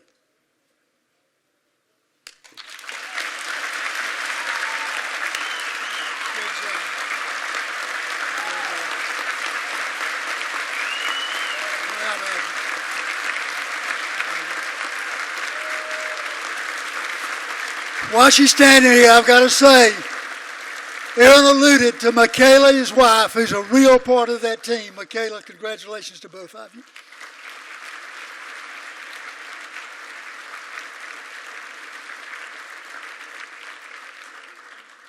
Now I'm going to turn the podium back over to one of the hardest working presidents this organization has ever had. His work's not just for the banquet, but year round. A truly great president, Drew Esping. Drew. All right, guys, I'm going to try to be quick to save some time. So, oh, that's the wrong one. It's been a great evening so far. I'd like to start by saying thank you to all of our sponsors tonight. Without your continued support, we'd not be able to do what we do in donating about $145,000 here in a little bit to charities, Boys and Girls Club, FCA, Special Olympics, and Eleanor Johnson Youth Center. I'd like to thank my family. This position takes up a lot of time, and I'd be remiss if I didn't thank my wife and 2 boys for the understanding. I'd like to thank my parents for being here tonight. To all my guys wearing blue blazers and red badges, look around when you see one of us. You know, these guys are work tirelessly throughout the year, donate their talents and time to raise money to give back to the youth of our community. Thank you to all my fellow All Sports members. It's an honor to be a member of this organization with you. Thank you to all the past presidents. I can't wait to be one. Counting down the minutes here. Your guidance and help this year has been needed, and I could not have done without you. Everyone in our organization helps out. There's always something to go above and beyond. There are many that I could bring up here tonight to accept their President's Award, but one person always answers the call whenever you need it. So whenever you call, this person's been there for this organization for the past few years, securing a sponsor, taking care of all of our apparel, finding ways to cut costs on certain things, helping out tremendously in building our social media footprint. But the biggest thing of all he does is he hosts our golf tournament at the golf course he runs. And he puts on a phenomenal tournament. So I'd like to thank Gerald McCall. This year's President's Award. Please come up, Gerald.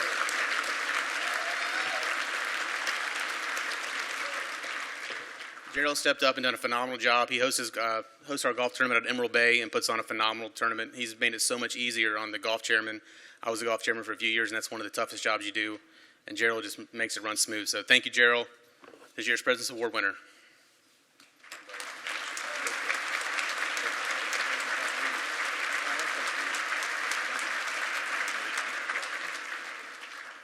One more thing I'd like to do is thank the past president from last year, Lee Lewis. He hosted a phenomenal banquet last year with Tim Tebow as our speaker. He's been a help and a guidance with me throughout this year and getting us to this tonight. So Lee, I bet you're happy to be a past president, and I want you to come up and accept this award.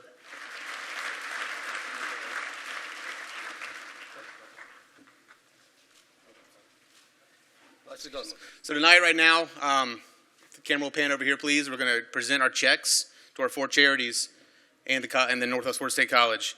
We're going to be presenting a $35,000 check. Is everybody over there? To FCA, Boys and Girls Club, Special Olympics, Eleanor Johnson Youth Center, and then $5,000 to the Northwest Florida State College to host a basketball camp. Thank you, guys.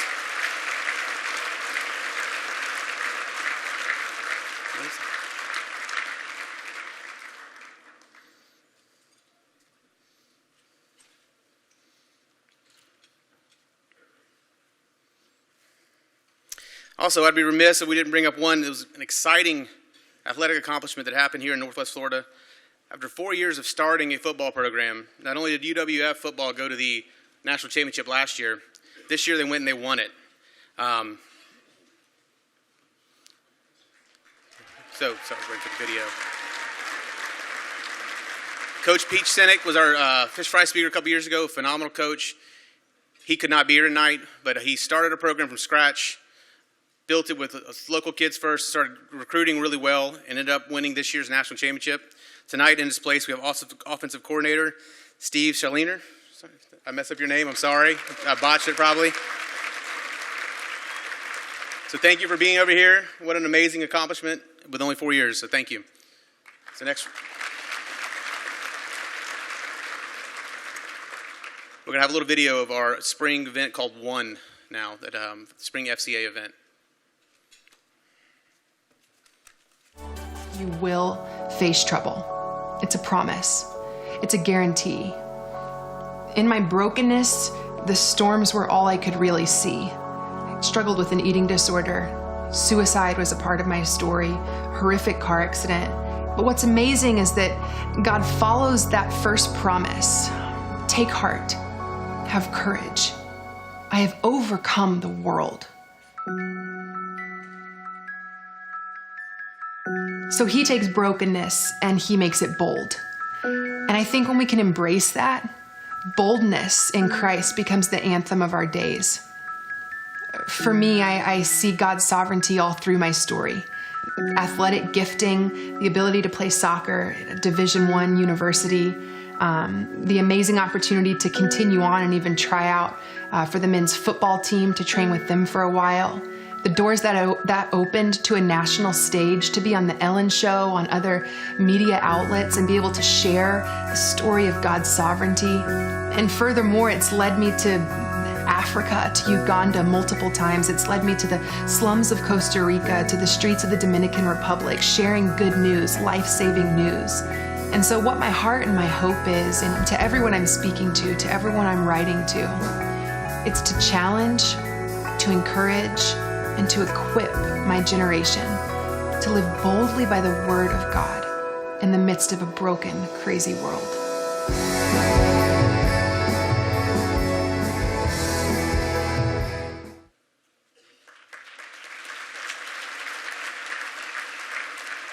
That's our spring FCA event. It's going to be our speakers, Mo Ism, LSU soccer player. We usually host that in the spring. We'll have the dates future. We'll turn this back over to Don for another special award. Thank you, Don. Before I present this next award, I do want to introduce one of our guests. He was not introduced earlier because we had a special film we were going to show, but the film and the award didn't make it. So I want to make sure we give a special tribute to a great, great athlete and a coach and manager, the winningest coach in NCAA baseball history, Mike Martin and his wife, Carol. Mike, if you would, please.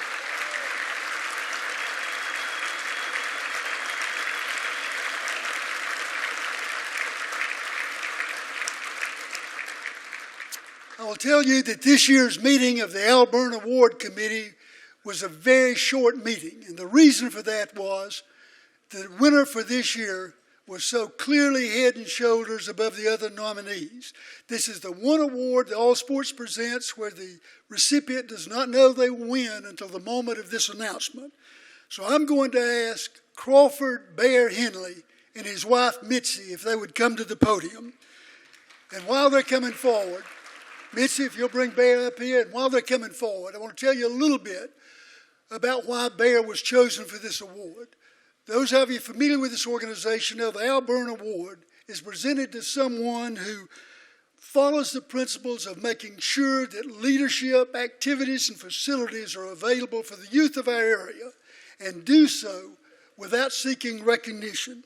Now, as far as the reasons that Bear Henley is deserving, if you're a member of any one of these organizations, you already know the reasons. All Sports Association, Boys and Girls Club of the Emerald Coast, First Baptist Church of Fort Walton Beach, Chamber of Commerce of Fort Walton Beach, Destin or Crestview, Fort Walton Beach Kiwanis Club, or the Boy Scouts Gulf Council.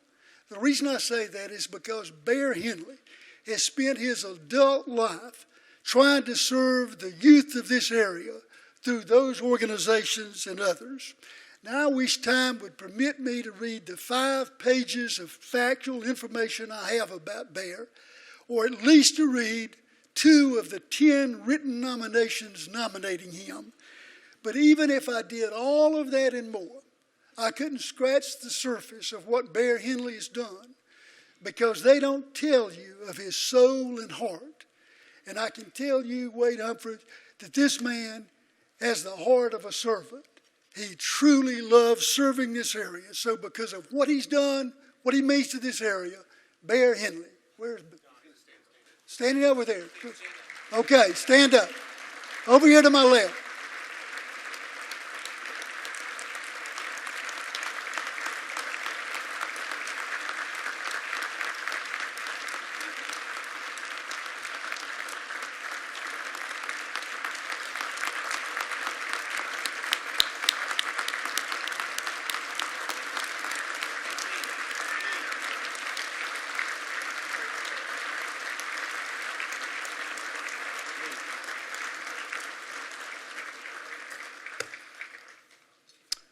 Be seated, but Lee will make sure we get the trophy delivered to him.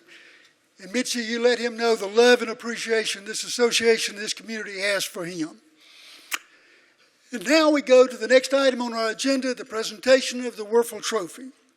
I will tell you from the time he led Fort Walton Beach High School to the state championship, from the time that he led the University of Florida to the national championship, and from the time he led a group of inner city young men from streets ravaged by Katrina, Danny Werfel has been my personal hero.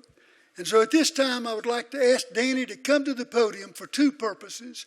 One is to assist T.D. Shackelford in presenting the All Sports traditional blazer to a previous winner of the Danny Werfel Trophy, Courtney Love. And then following that, to present the trophy with his namesake to this year's winner, Western Michigan's quarterback, John Wisnick. So T.D., Courtney, Danny, come to the platform.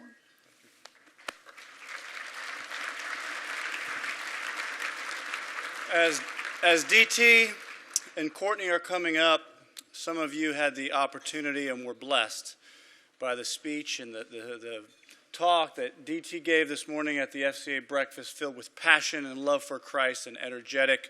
So we're glad to have him back. So many of you know there's some famous jackets in the world. You may have seen the gold jacket that the Hall of Fame members well in the NFL, or the illustrious green jacket for winning the Masters. But in all the land, there is no jacket near as coveted as the blue blazer from the All Sports Association. And so we are very excited to be partnering with the All Sports Association and having our blue blazers and to be associate members of the All Sports Association. And so at this time, I'm going to turn the program over to DT, and he is going to make the official presentation. He's our 2014 winner, and also, by the way, PhD Doctor of Education. Amazing, just graduated. And he will be presenting the jacket to our 2017 winner, Mr. Courtney Love from Kentucky, who now is working at Kentucky as well. So, DT, it's yours. How's everybody doing? Yeah. Good. Well, I get the honor to give this jacket to a person that I think exemplifies what this award really means.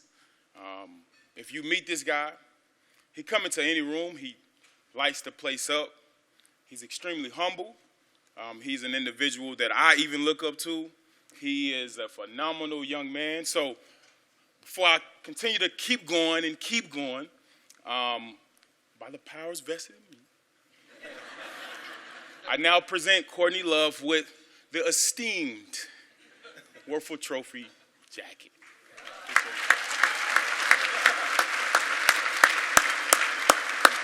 Thank you, fellas. You got it right. Congratulations. You made it. Okay, all right.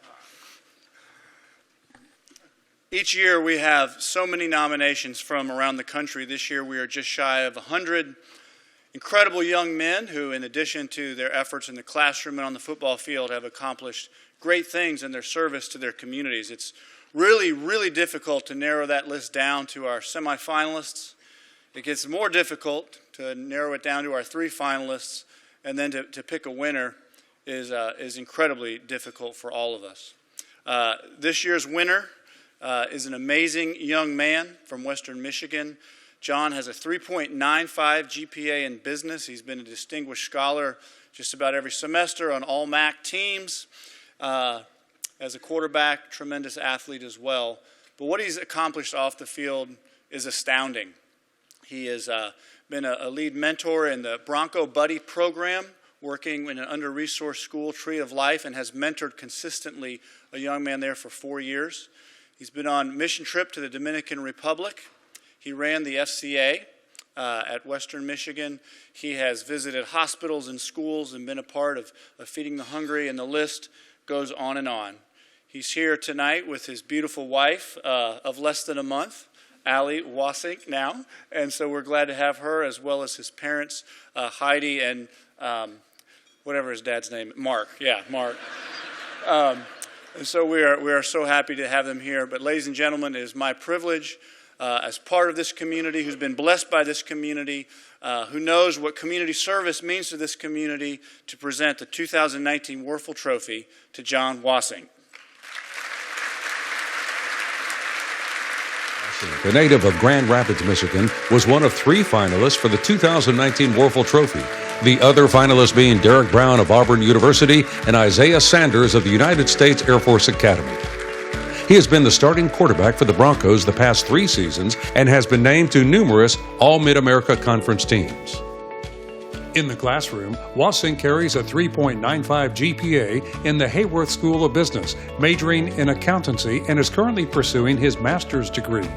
He has been named to the Dean's List every semester and was named Academic All-MAC and a MAC Distinguished Scholar Athlete the past 3 seasons, as well as the recipient of the Western Michigan John Gill Scholar Athlete Award, which is the program's top scholar athlete with a 4.0 GPA. Wasink serves as a mentor with Tree of Life, the Bronco Buddies mentoring program, which is a school that exists to provide a Christ-centered education to all children, regardless of socioeconomic status. He has been a 4-year member of the program, taking part in its once-a-month activities on Sundays. He also serves as the leader for Western Michigan's Fellowship of Christian Athletes chapter, volunteers with ministry in the community in Kalamazoo, serving meals to the homeless and assisting at their fundraising events. Wasink also serves as a volunteer with Uplifting Athletes, mentoring students at Indian Lakes Elementary School, and is a regular visitor at Bronson Children's Hospital. And in 2016, served on a mission trip to the Dominican Republic, helping build and repair infrastructure for villagers in need. Western Michigan University says of him, John Wasink has embodied the best of what Western Michigan football student athletes stand for by excelling on the field, in the classroom, and in the community. Your 2019 Warfel Trophy recipient, John Wasink of Western Michigan University.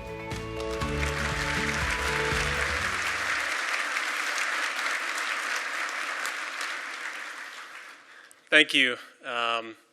I was just pretty happy. I've held this trophy once before. I was happy that Danny held it during the picture because that thing's really heavy. But I want to start off by sharing a Bible verse. It's from 1 Corinthians 15, verse 57, and it says, "But thanks be to God, for he has won us the victory through Jesus Christ." And I can tell you here that I would not be standing here today if it wasn't for what Jesus died on the cross for us to save us from our sins. And so I'm just living in the freedom and grace that he's provided us. So all the glory goes to God.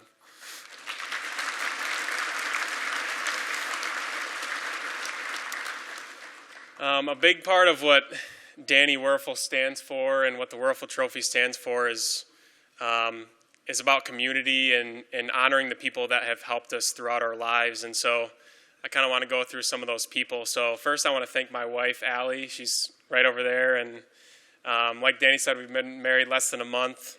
But she's just very supportive and unselfish. And so I just want to thank you.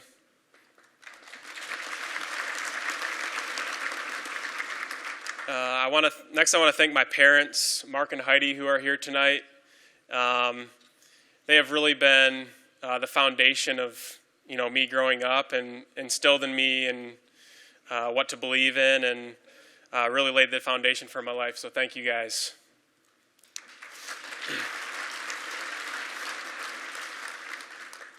Next, as alluded to in the video, one of the things that I was involved with back in Kalamazoo was the Bronco Buddies mentoring program at the Tree of Life School. And Pastor Mark is here tonight, the one who started that mentoring program 8 years ago. And so I want to thank Pastor Mark and his wife for being here. And just also, not only starting that program, but just being a rock for me on campus, along with Pastor Craig, our team chaplain, of a place I can find refuge, especially when I first got to Western. So thank you to Pastor Mark and his wife for being here tonight. I also, again, I want to thank Danny and the whole Werfel Trophy family. Danny stands for everything that I want to stand for, and so this is just an incredible honor to be the Werfel Trophy recipient, and just getting to meet a lot of the past winners. I'm just so thankful and honored, and I'm hoping I can live up to the reputation. And there are just so many role models that I have from all you guys, so thank you so much.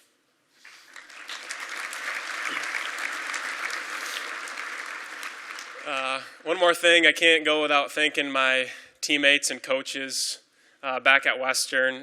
This is not an individual award. This is a team award. This is about everybody that has molded me in my life, and that includes my teammates at Western and my coaches. So thanks to them back home. And then lastly, I just want to end it with 2 verses that have really stuck with me throughout high school and college. I went through 3 season-ending injuries, one in high school and 2 in college, and these 2 verses were really things that helped me get through. The first one is the verse right after the one I read earlier, 1 Corinthians 15, verse 58, which says, "Therefore, my dear brothers and sisters, stand firm, let nothing move you. Always give yourselves fully to the work of the Lord, because you know that your labor in the Lord is not in vain." And I think that's just so true that, if we're doing stuff for the Lord, it's not going to be in vain. And all the hard work we put in, if we put it towards the Lord, it's going to turn out to be very meaningful and significant in our lives. And I hope that I can continue to make an impact in other people. And the other one is my life verse that's really impacted me, and it's Proverbs 3, verses 5 and 6. And it says, "Trust in the Lord with all your heart and lean not on your own understanding. In all your ways acknowledge him, and he will direct your paths." And I can sit here today and say that God has truly directed my paths, and all the glory to be to him. So thank you all, and God bless.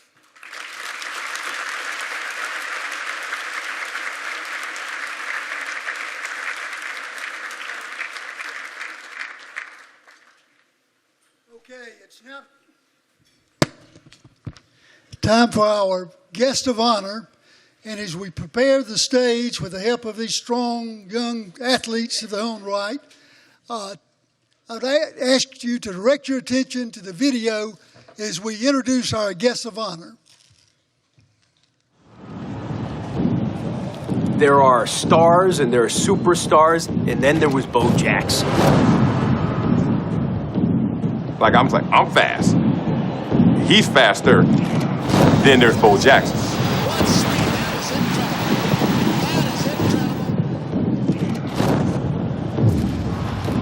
Bo Jackson was as good an athlete as the country has seen probably since Jim Thorpe. To me, he's the greatest athlete of the 20th century. There's not even an argument there.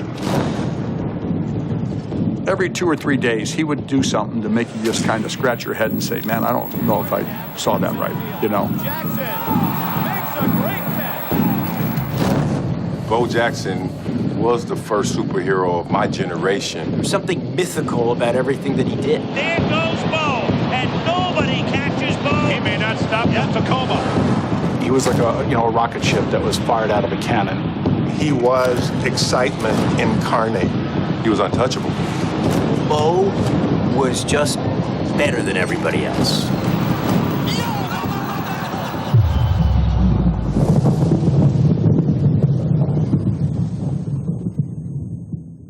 Ladies and gentlemen, Bo Jackson.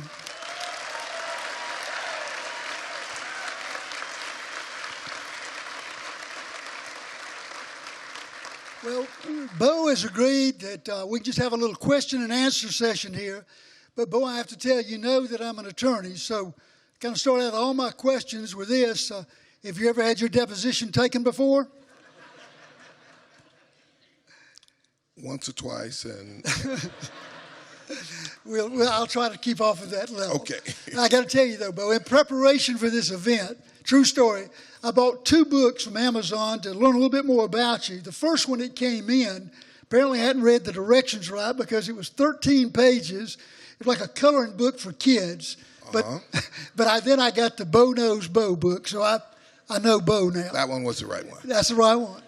A lot of questions I want to ask, and we may have time later on, so be thinking of some you may want to ask. But, Bo, we just finished recruiting season here. And in your book, you talk about how you kind of narrowed your choice down immediately. Would you tell us a little bit about your recruiting process to college? Well,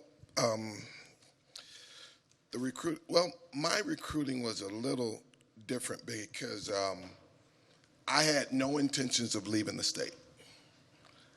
And the only college that I was familiar with was the University of Alabama.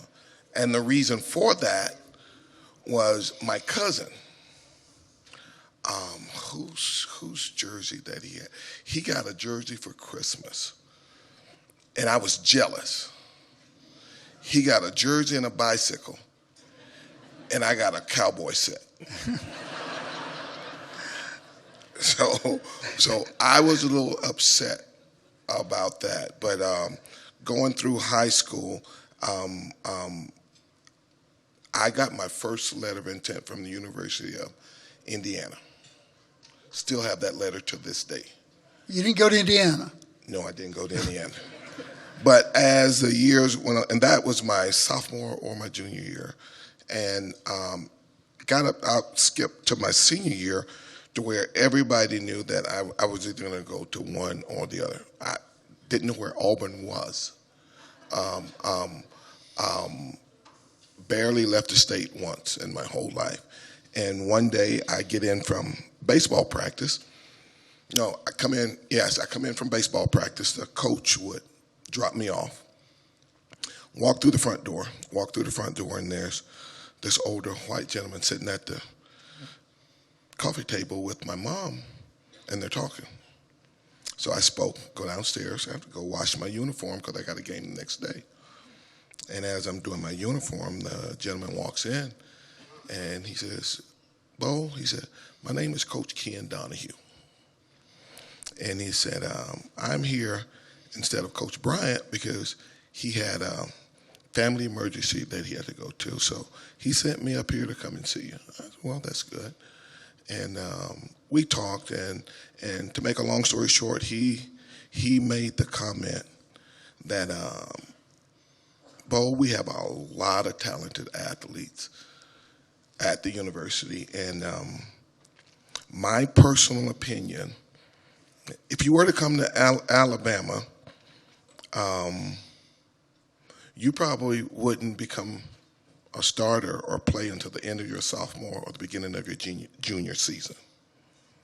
And we continued to talk, and he said, well, I'm going to let you finish doing your laundry because I know you got a baseball game tomorrow. So I shook his hand, and as I shook his hand, I'm thinking to myself, you got to be out of your damn mind if you think I'm going to sit on your bench for 2 years. And the very next day, I do the same thing, walk in the door, front door, look to my right, my mom's sitting there with 2 white men. Oh, here we go again. Didn't know who they were. Go downstairs, do my laundry again, and this gentleman come down and says, he says, Vincent, he said, my name's Pat Dye. And he says, I'm going in my 2nd year at Auburn. And he said, I'm going to tell you the debacle that I'm in right now. He said, if I had to put a starting backfield out on the field tomorrow, he said, I have one legitimate halfback that's about 175 pounds with all his pads on. It was Lionel James. He said, I have a legitimate fullback who is 5'10", about 300 pounds, built like a bowling ball. That was Ron O'Neal. And he said, my other halfback, because he ran out of the wishbone then, he said, my other halfback is 6'6" and 180 pounds with all his pads on. And that was Mike Edwards, a converted split end. He said, that's my backfield if I have to put him on the field tomorrow. He said, so my job this year is to try to sign at least 8 to 11 running backs because we need them. And he said, if you were to come to Auburn, he said, I would give you every opportunity on the planet to play and be a starter your freshman season. I shook his hand and said, Coach Dye, I'm coming to Auburn. I didn't know where Auburn was. I didn't know but I knew it was in the state, and so forth and so on. And the rest is history. Well, now we've got a video. I want to show at least one of the plays when you went to Auburn and get your reaction to that. Look at this play. Over the top, over the top. Can you tell us about that play? I remember that play very well. To get back to my laundry room, leading up to this play, after Coach Donahue said that, he said, "We know the only other school you're interested in is Auburn because you want your family and your mother to come see you play," which was true. And he said, "I just want you to know something, young man." He said, "Auburn hasn't beaten Alabama since 1972. And he said, "And they never will."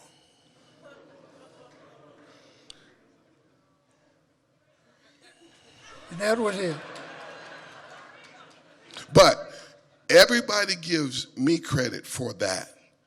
You got to give my teammates credit, because without them doing what they did in order for me to get in that position, that couldn't have happened.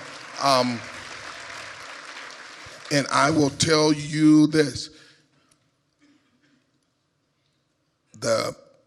My class and the class before me, the classes that were there when I got to Auburn, we had fun, which means, and I'm not talking about partying, I'm talking about playing football, practicing, fighting and practicing, and going to dinner afterwards and sitting at the same table.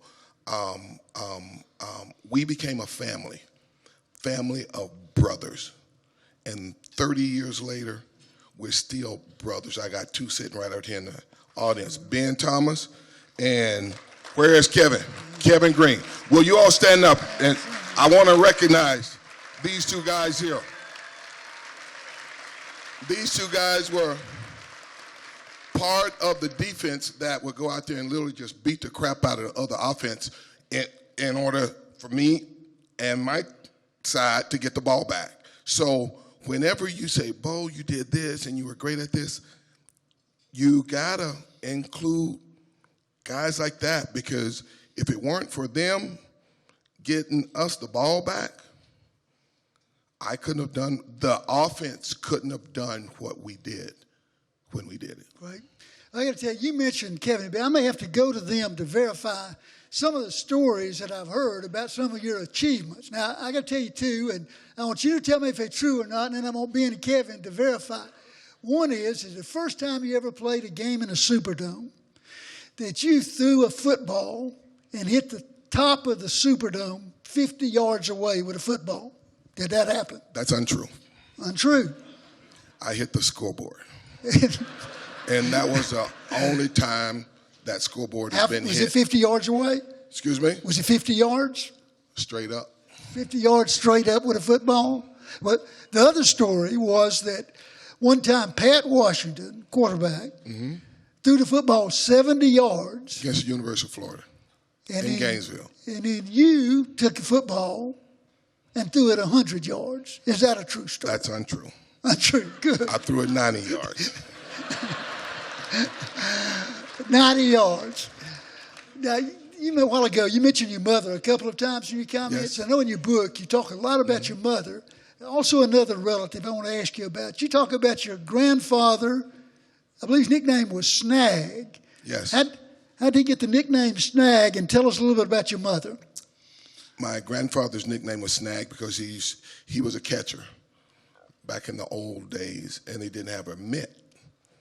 So he would snag the ball out of the baseball. He'd snag it out of the air, snatch it, but they call him Snag because he would snag the baseball out of there. So he was stuck with the nickname Snag Jackson. And your mother, her influence on you? Without my mother, I'm no one, period. She's, even though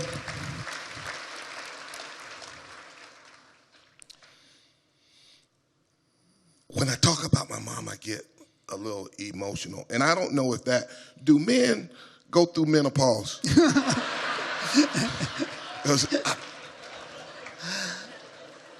It's menopause, that's what I call it. I don't know. But my mother is my rock. I lost her too soon at the young age of 60, 3 weeks after I had hip replacement surgery. And it was just too soon, but she taught me everything I know. And you had 9 siblings, did you? 9 siblings. I'm the 8th of 10. And my mother raised us in a home that was barely 700 square feet. No running hot water, outdoor plumbing. And for you young kids that don't know what outdoor plumbing is, that's not having a toilet like you use outdoors.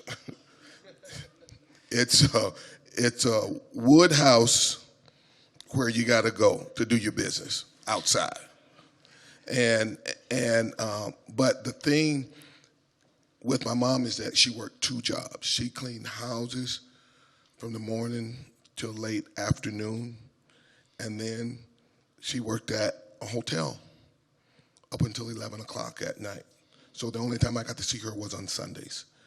And she would make sure that we would get up on Sunday morning before everybody go to church, clean up the yard. Can't be a piece of paper on the yard.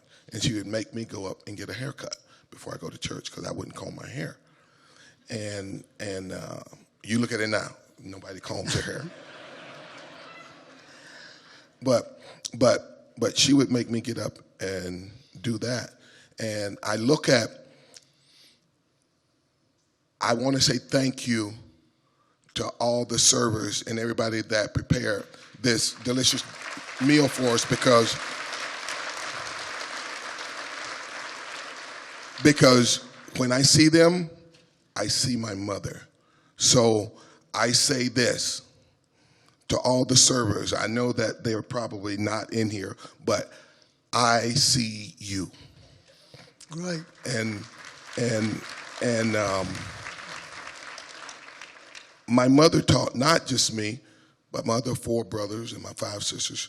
She taught us how to live. She taught us how to survive. She taught us how to respect.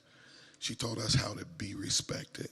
And out of all of the celebrities and superstars and that's running around the planet and people that I can admire, no one can compare to my mom.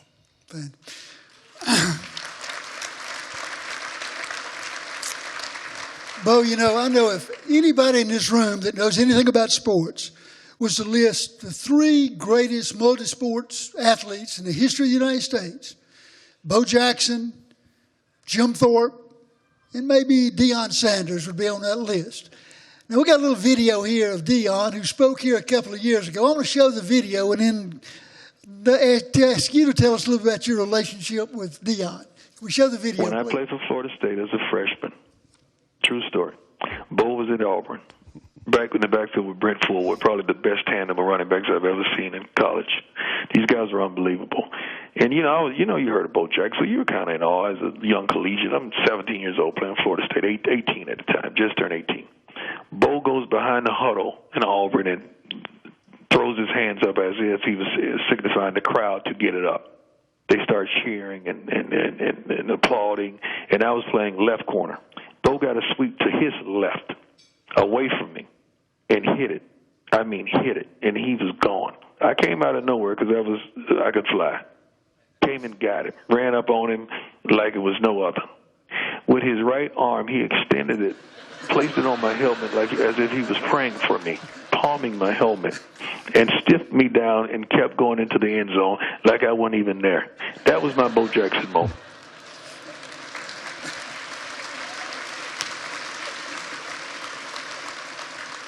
Any comment about Deion?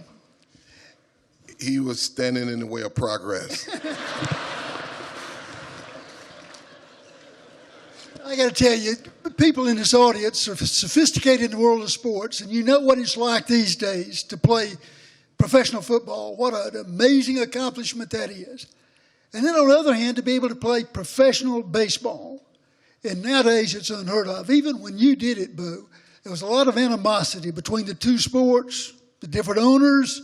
You had to put up a lot to be able to do that. I know you suffered an injury at one point in football. We got a little film clip of here after that injury when you were playing baseball. I want to show the film clip and then ask you how important was that to your career? In the midst of the pennant races, Bo Jackson came back to baseball. After a summer of rigorous rehabilitation on his hip, Bo did what a lot of people said he never would do. And though he was rusty for the first couple of weeks,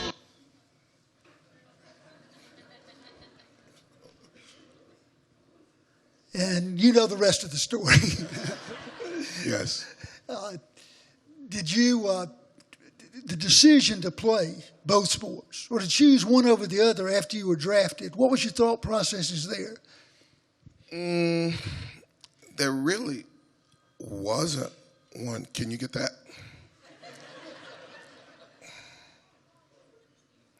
Thank you.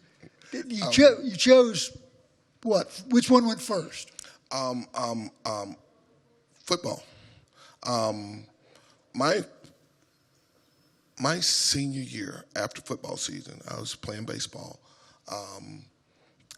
Seniors can go and visit the professional teams that's probably going to draft them. And I had this gentleman that was kind of my overseer for that, came and told me, hey, the Tampa Bay Buccaneers want you to come down because they had first pick in the draft that year. And during this time, I was about a month into baseball season. And at the time, I had about 12 home runs, batting about 600. And everybody was talking around the country that probably the 3 players that was going to go in the first round in the baseball draft. They said it could be in any order, but the 3 players was Will Clark, Bo Jackson, and Rafael Palmeiro. 2 guys from strong Mississippi. company. Yes, with Thunder and Lightning. That's what they used to call Will. Remember them. And somehow the gentleman that I had overseeing me told me that I could go a check with the NCAA for me to go visit Tampa for my official visit, which I said, all right, being a young man and putting your faith and trust in somebody, you believe him, and went to Columbus, got on a private plane, went to Tampa, had a nice weekend, visited with some of the players there. And at the time, Tampa had won like 3 games in 2 years. Really wasn't too enthused, but went there anyway, and I got back. A couple of days later, I'm getting ready for a baseball game, got dressed, walked across to go to the baseball field, and my head coach, my baseball coach, Coach Baird, walks up to me as I'm walking in the dugout, and he says, Bo, can I talk to you for a minute? Can you come behind the dugout? I said, sure. And he said, did you take a trip to Tampa the other day? I said, yes, sir. And he said, did you check with the NCAA? I said, yes, sir. And I was told that they said that I could do that, that it was okay. And he said, Bo, they never checked with the NCAA, and it wasn't okay, and they made you ineligible for the rest of your baseball season. And I sat behind the dugout and cried for about 5 minutes. And then I started thinking. I said, I can't believe they screwed me out of my baseball senior year just so they can draft me in the first round. So me being how I am, I'm the type of person, if you step on my foot, I'm going to stomp on yours to let you know don't step on mine again. Got you. And I said Tampa Bay Tampa Bay took my senior baseball season away from me. I'm going to take first round draft pick from them. So I let it be known. I said, don't draft me, because if you do, I'm not coming. And if you don't go, you have to sit out that year and get in the supplementary draft. And that's what I did in that year that I sat out. The Kansas City Royals came. And because my college coach was a reliever for the Royals when he played. Mm-hmm. So I signed with the Kansas City Royals. A year later, the Raiders came calling. I signed with the Raiders, and the rest is history. The people in Kansas City didn't like it too much because the Chiefs and the Raiders are like the Hatfields and the McCoys.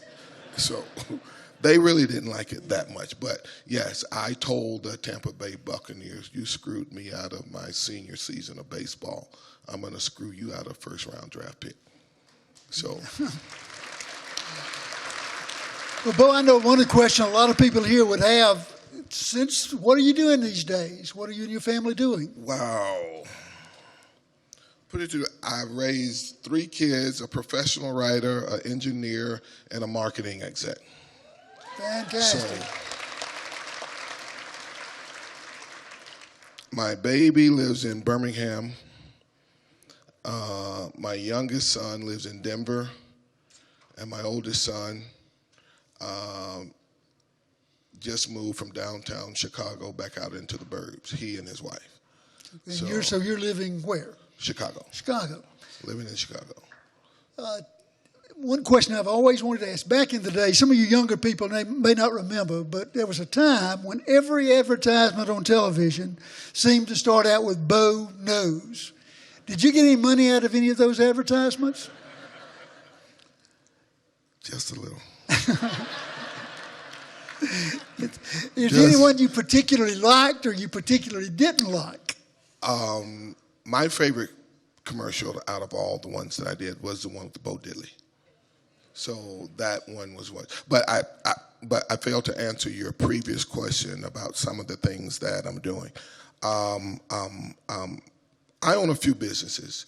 I have my own food company. I have my own line of steaks, burgers, and working on acquiring a seafood company right now.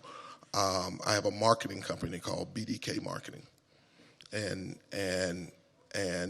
we're getting ready to do a lot of business with Cisco Food in that area. Back in 2007, right before the economy crashed,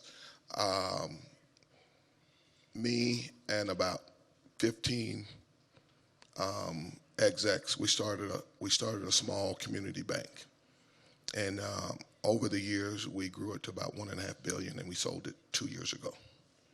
Fantastic. What else am I doing? I just started a corrugated box company, and I only have 2 clients. What is that now? I started a corrugated box company. Okay. And I have 2 clients, Nike and Amazon. Pretty good start. That's all I need.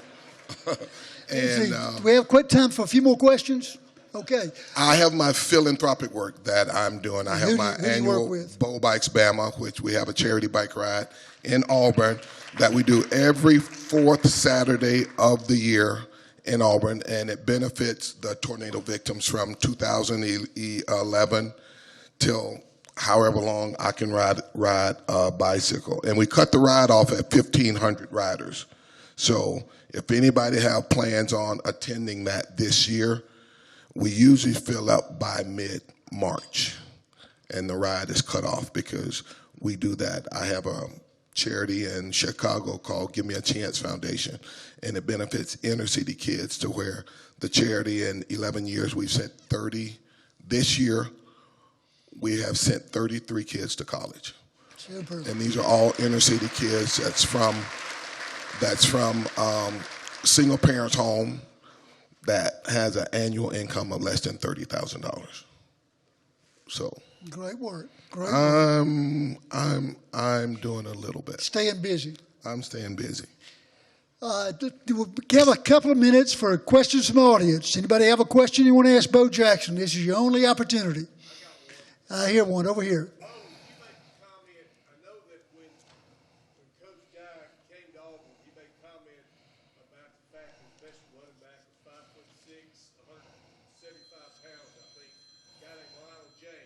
Little Train. Who went on to be a successful pro running back and whatever else he did. Would you mind making a comment about your relationship with Lionel? Well, it's my relationship with Lionel is no different than my relationship with Ben Thomas and Kevin Green. we formed a bond. And Coach Dye was the glue that held us all together. Not only was he a good coach, but he was strict, which meant if you broke his rules, you're gonna pay. I remember him kicking 2 guys off of the team, pregame meal, morning of the game at Sugar Bowl. And he did the same thing in the Tangerine Bowl because a couple of guys broke his rule. And as far as not just Lionel, it's like I said, we formed a bond 30 years ago, and it's still that way. It's still that way. And I love Lionel just as much as I love Ben and Kevin and you name it. Pat Washington, Dow Altman, Tommy Agee, who was my roommate for 4 years. We all still stick together. We're all over the country now, granted, but whenever we do get together, it's fun. Good question, Bo. Let me ask you about this. I understand that once upon a time you had an opportunity to fly in an F-16. Did it. Can you tell us about that? Would you do it again? In a heartbeat. The way I got to fly in an F-16, I was living in Kansas City, and I can't think of the name of the base that's right outside of Kansas City. They have the A-10 Warthogs. Yes, I'm an airplane groupie, so I know about that. Oh, there you go. And they came to me while I was in Kansas City and asked me to do a PSA. And they wanted to pay me $25,000 to do a PSA. I said, I tell you what, I'll do the PSA. You can keep the $25,000, give it to your favorite charity if you take me up in an F-16. You got to ride. I got to ride with a Top Gun instructor out of, I think, Wichita. And then when I was playing with who was I playing with? I think I was playing with I don't know who I was playing with, whether it was Chicago or the Royals, but we were in Seattle, and they had the air show there, and the Blue Angels was there, and the Blue Angels came to the locker room because they wanted to meet the players. See, in sports, the ball players want to fly the planes, and the pilots want to be ball players. So they came down to meet us and everything, and the commander of the group, he said, Bo, will you say hi to my son? It's his 11th birthday today. So I said, sure. I got on the phone, spoke to his son, and his son said, Mr. Jackson, will you hit a home run for me? I said, on one condition. If you get your dad to take me up in an F-18. He said, put my dad on the phone. Give my dad the phone. Give my dad the phone. Gave him the phone. And he's like, he said, okay. Now, granted, the pitcher that was pitching for Seattle, I had the deed to his arm. First at bat, I hit one about 500 feet, straight away center field. And as I'm coming around third base, because they were sitting right behind the on-deck circle, as I'm coming around third base, I look at them and do this. So after baseball season, we go and they fly me to El Centro, and I spent a day in El Centro, California with them. And I had the time of my life. Super. So. Got a question from the booth.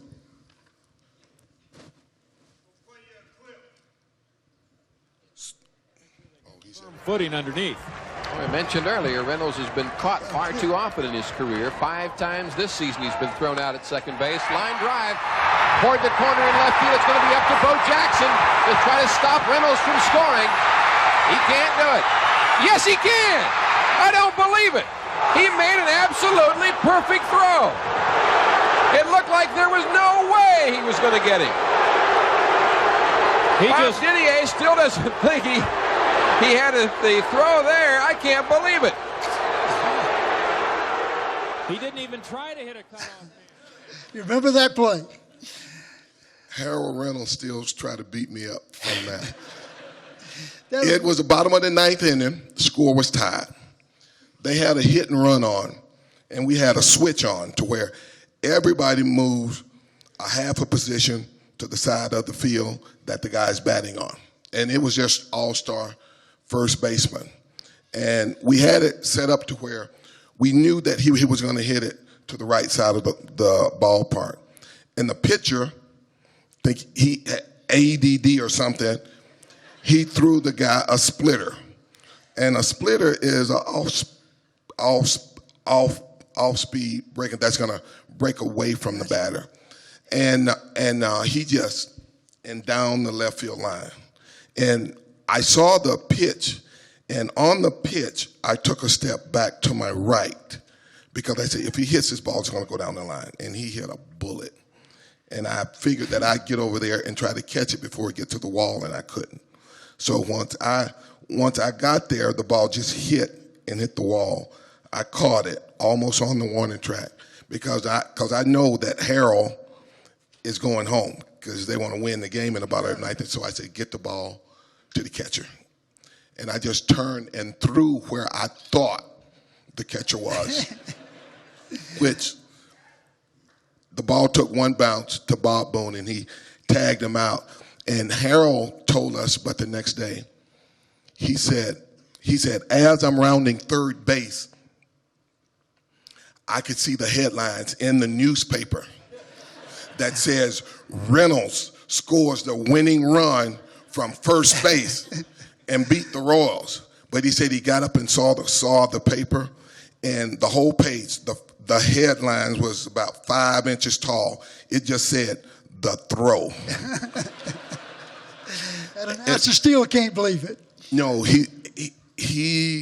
no. Harold's still sour. He's still sour just about that because I stole his thunder. That does remind me. But one last question I want to ask you, because one of the intriguing parts of your book, tell me about your high school athletic days and where in Bessemer, Alabama. Bessemer, Alabama. 2-time state champion in the decathlon, Gabe Moore. I want you to know both 2-time state champion. Gabe, and I didn't have to run the mile. These thighs weren't built for over 200 yards. But the part of that I like the best, though, when they're telling about, according to the book, Bo comes up to the guy doing a high jump. Bo had never done a high jump. It was a pole vault. Pole vault? Pole vault. I never did. How high did you pole vault? I pole vault over 14 feet. But the thing, granted, is at my high school, we never had a track. And we were 3-time state champions in track. I practiced the hurdle over folding chairs. I became a 7-foot high jumper in the basketball gym on foam we got from a business down the street. I borrowed a pole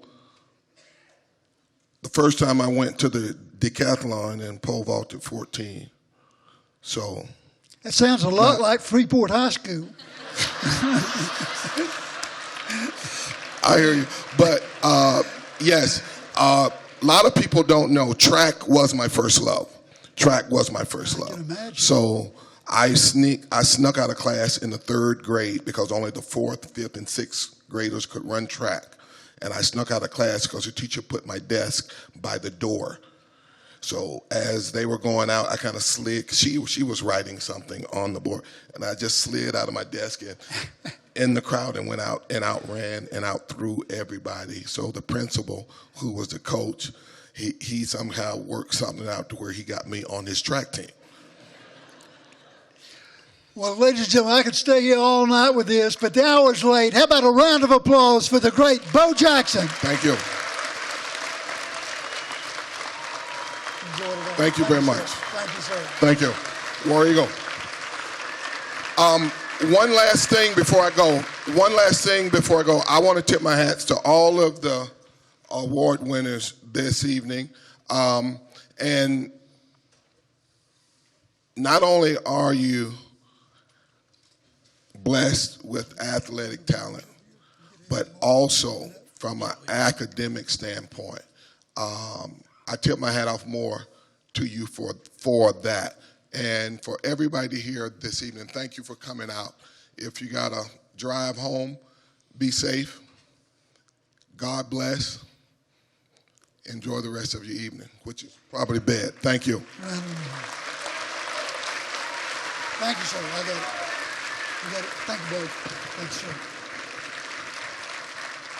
I'll just ask you to remain standing. I'm going to ask Airman Marks if he would come up, conclude the banquet with leading us in the singing of God Bless America. As Airman Marks is coming forward, I got to tell you one quick story. I want to recognize my granddaughter, Chi, who's over to my left, because her mother sent her a text asking her if she wanted to go to the banquet tonight. Chi replied by text, yes, in capital letters with 3 exclamation points. Michelle was kind of surprised about her exuberance about coming back. She said, why do you want to go? Is your boyfriend going to be there? Or you want to hear Papa Don? Or you want to hear Bo Jackson? And she said, no, I want to go because the food at the banquet was so great last year. Chi Medina, the only person that ever came to this banquet because of the good food. Where's Airman? Airman Marks. Round of applause for Airman Marks. And what would you lead us in? Thank you. Yellow mic. Thank you.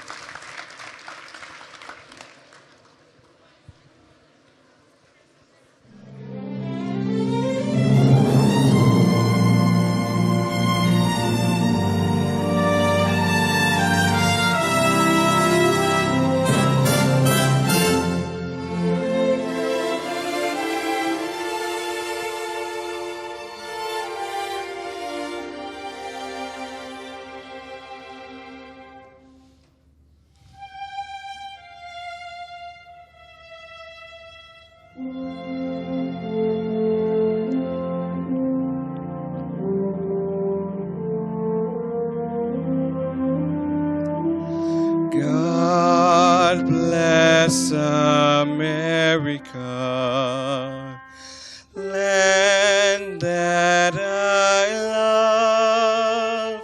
Stand beside her and guide her through the night with the light from above, from the mountains through the prairies, from the oceans wide with foam.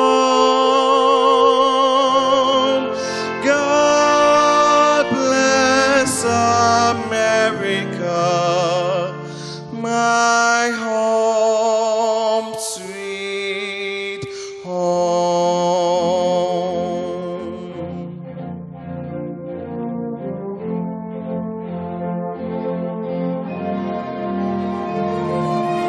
God bless America,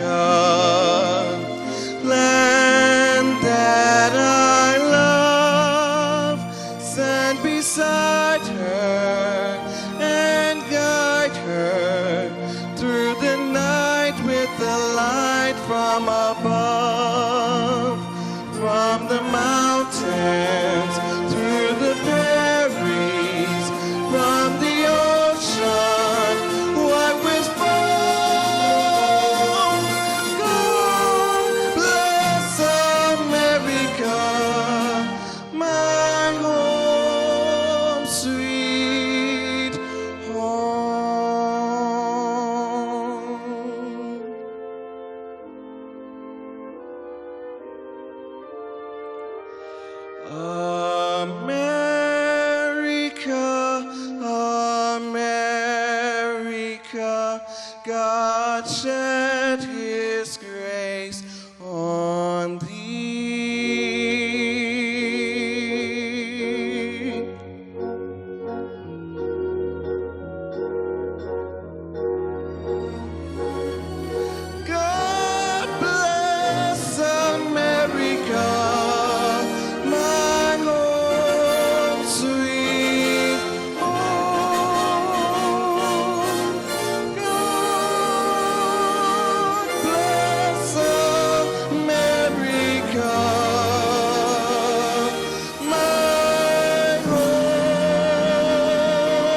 Thank you, Airman Marks. Thank you, Bo Jackson, for honoring us with your presence. Congratulations to all of your award winners.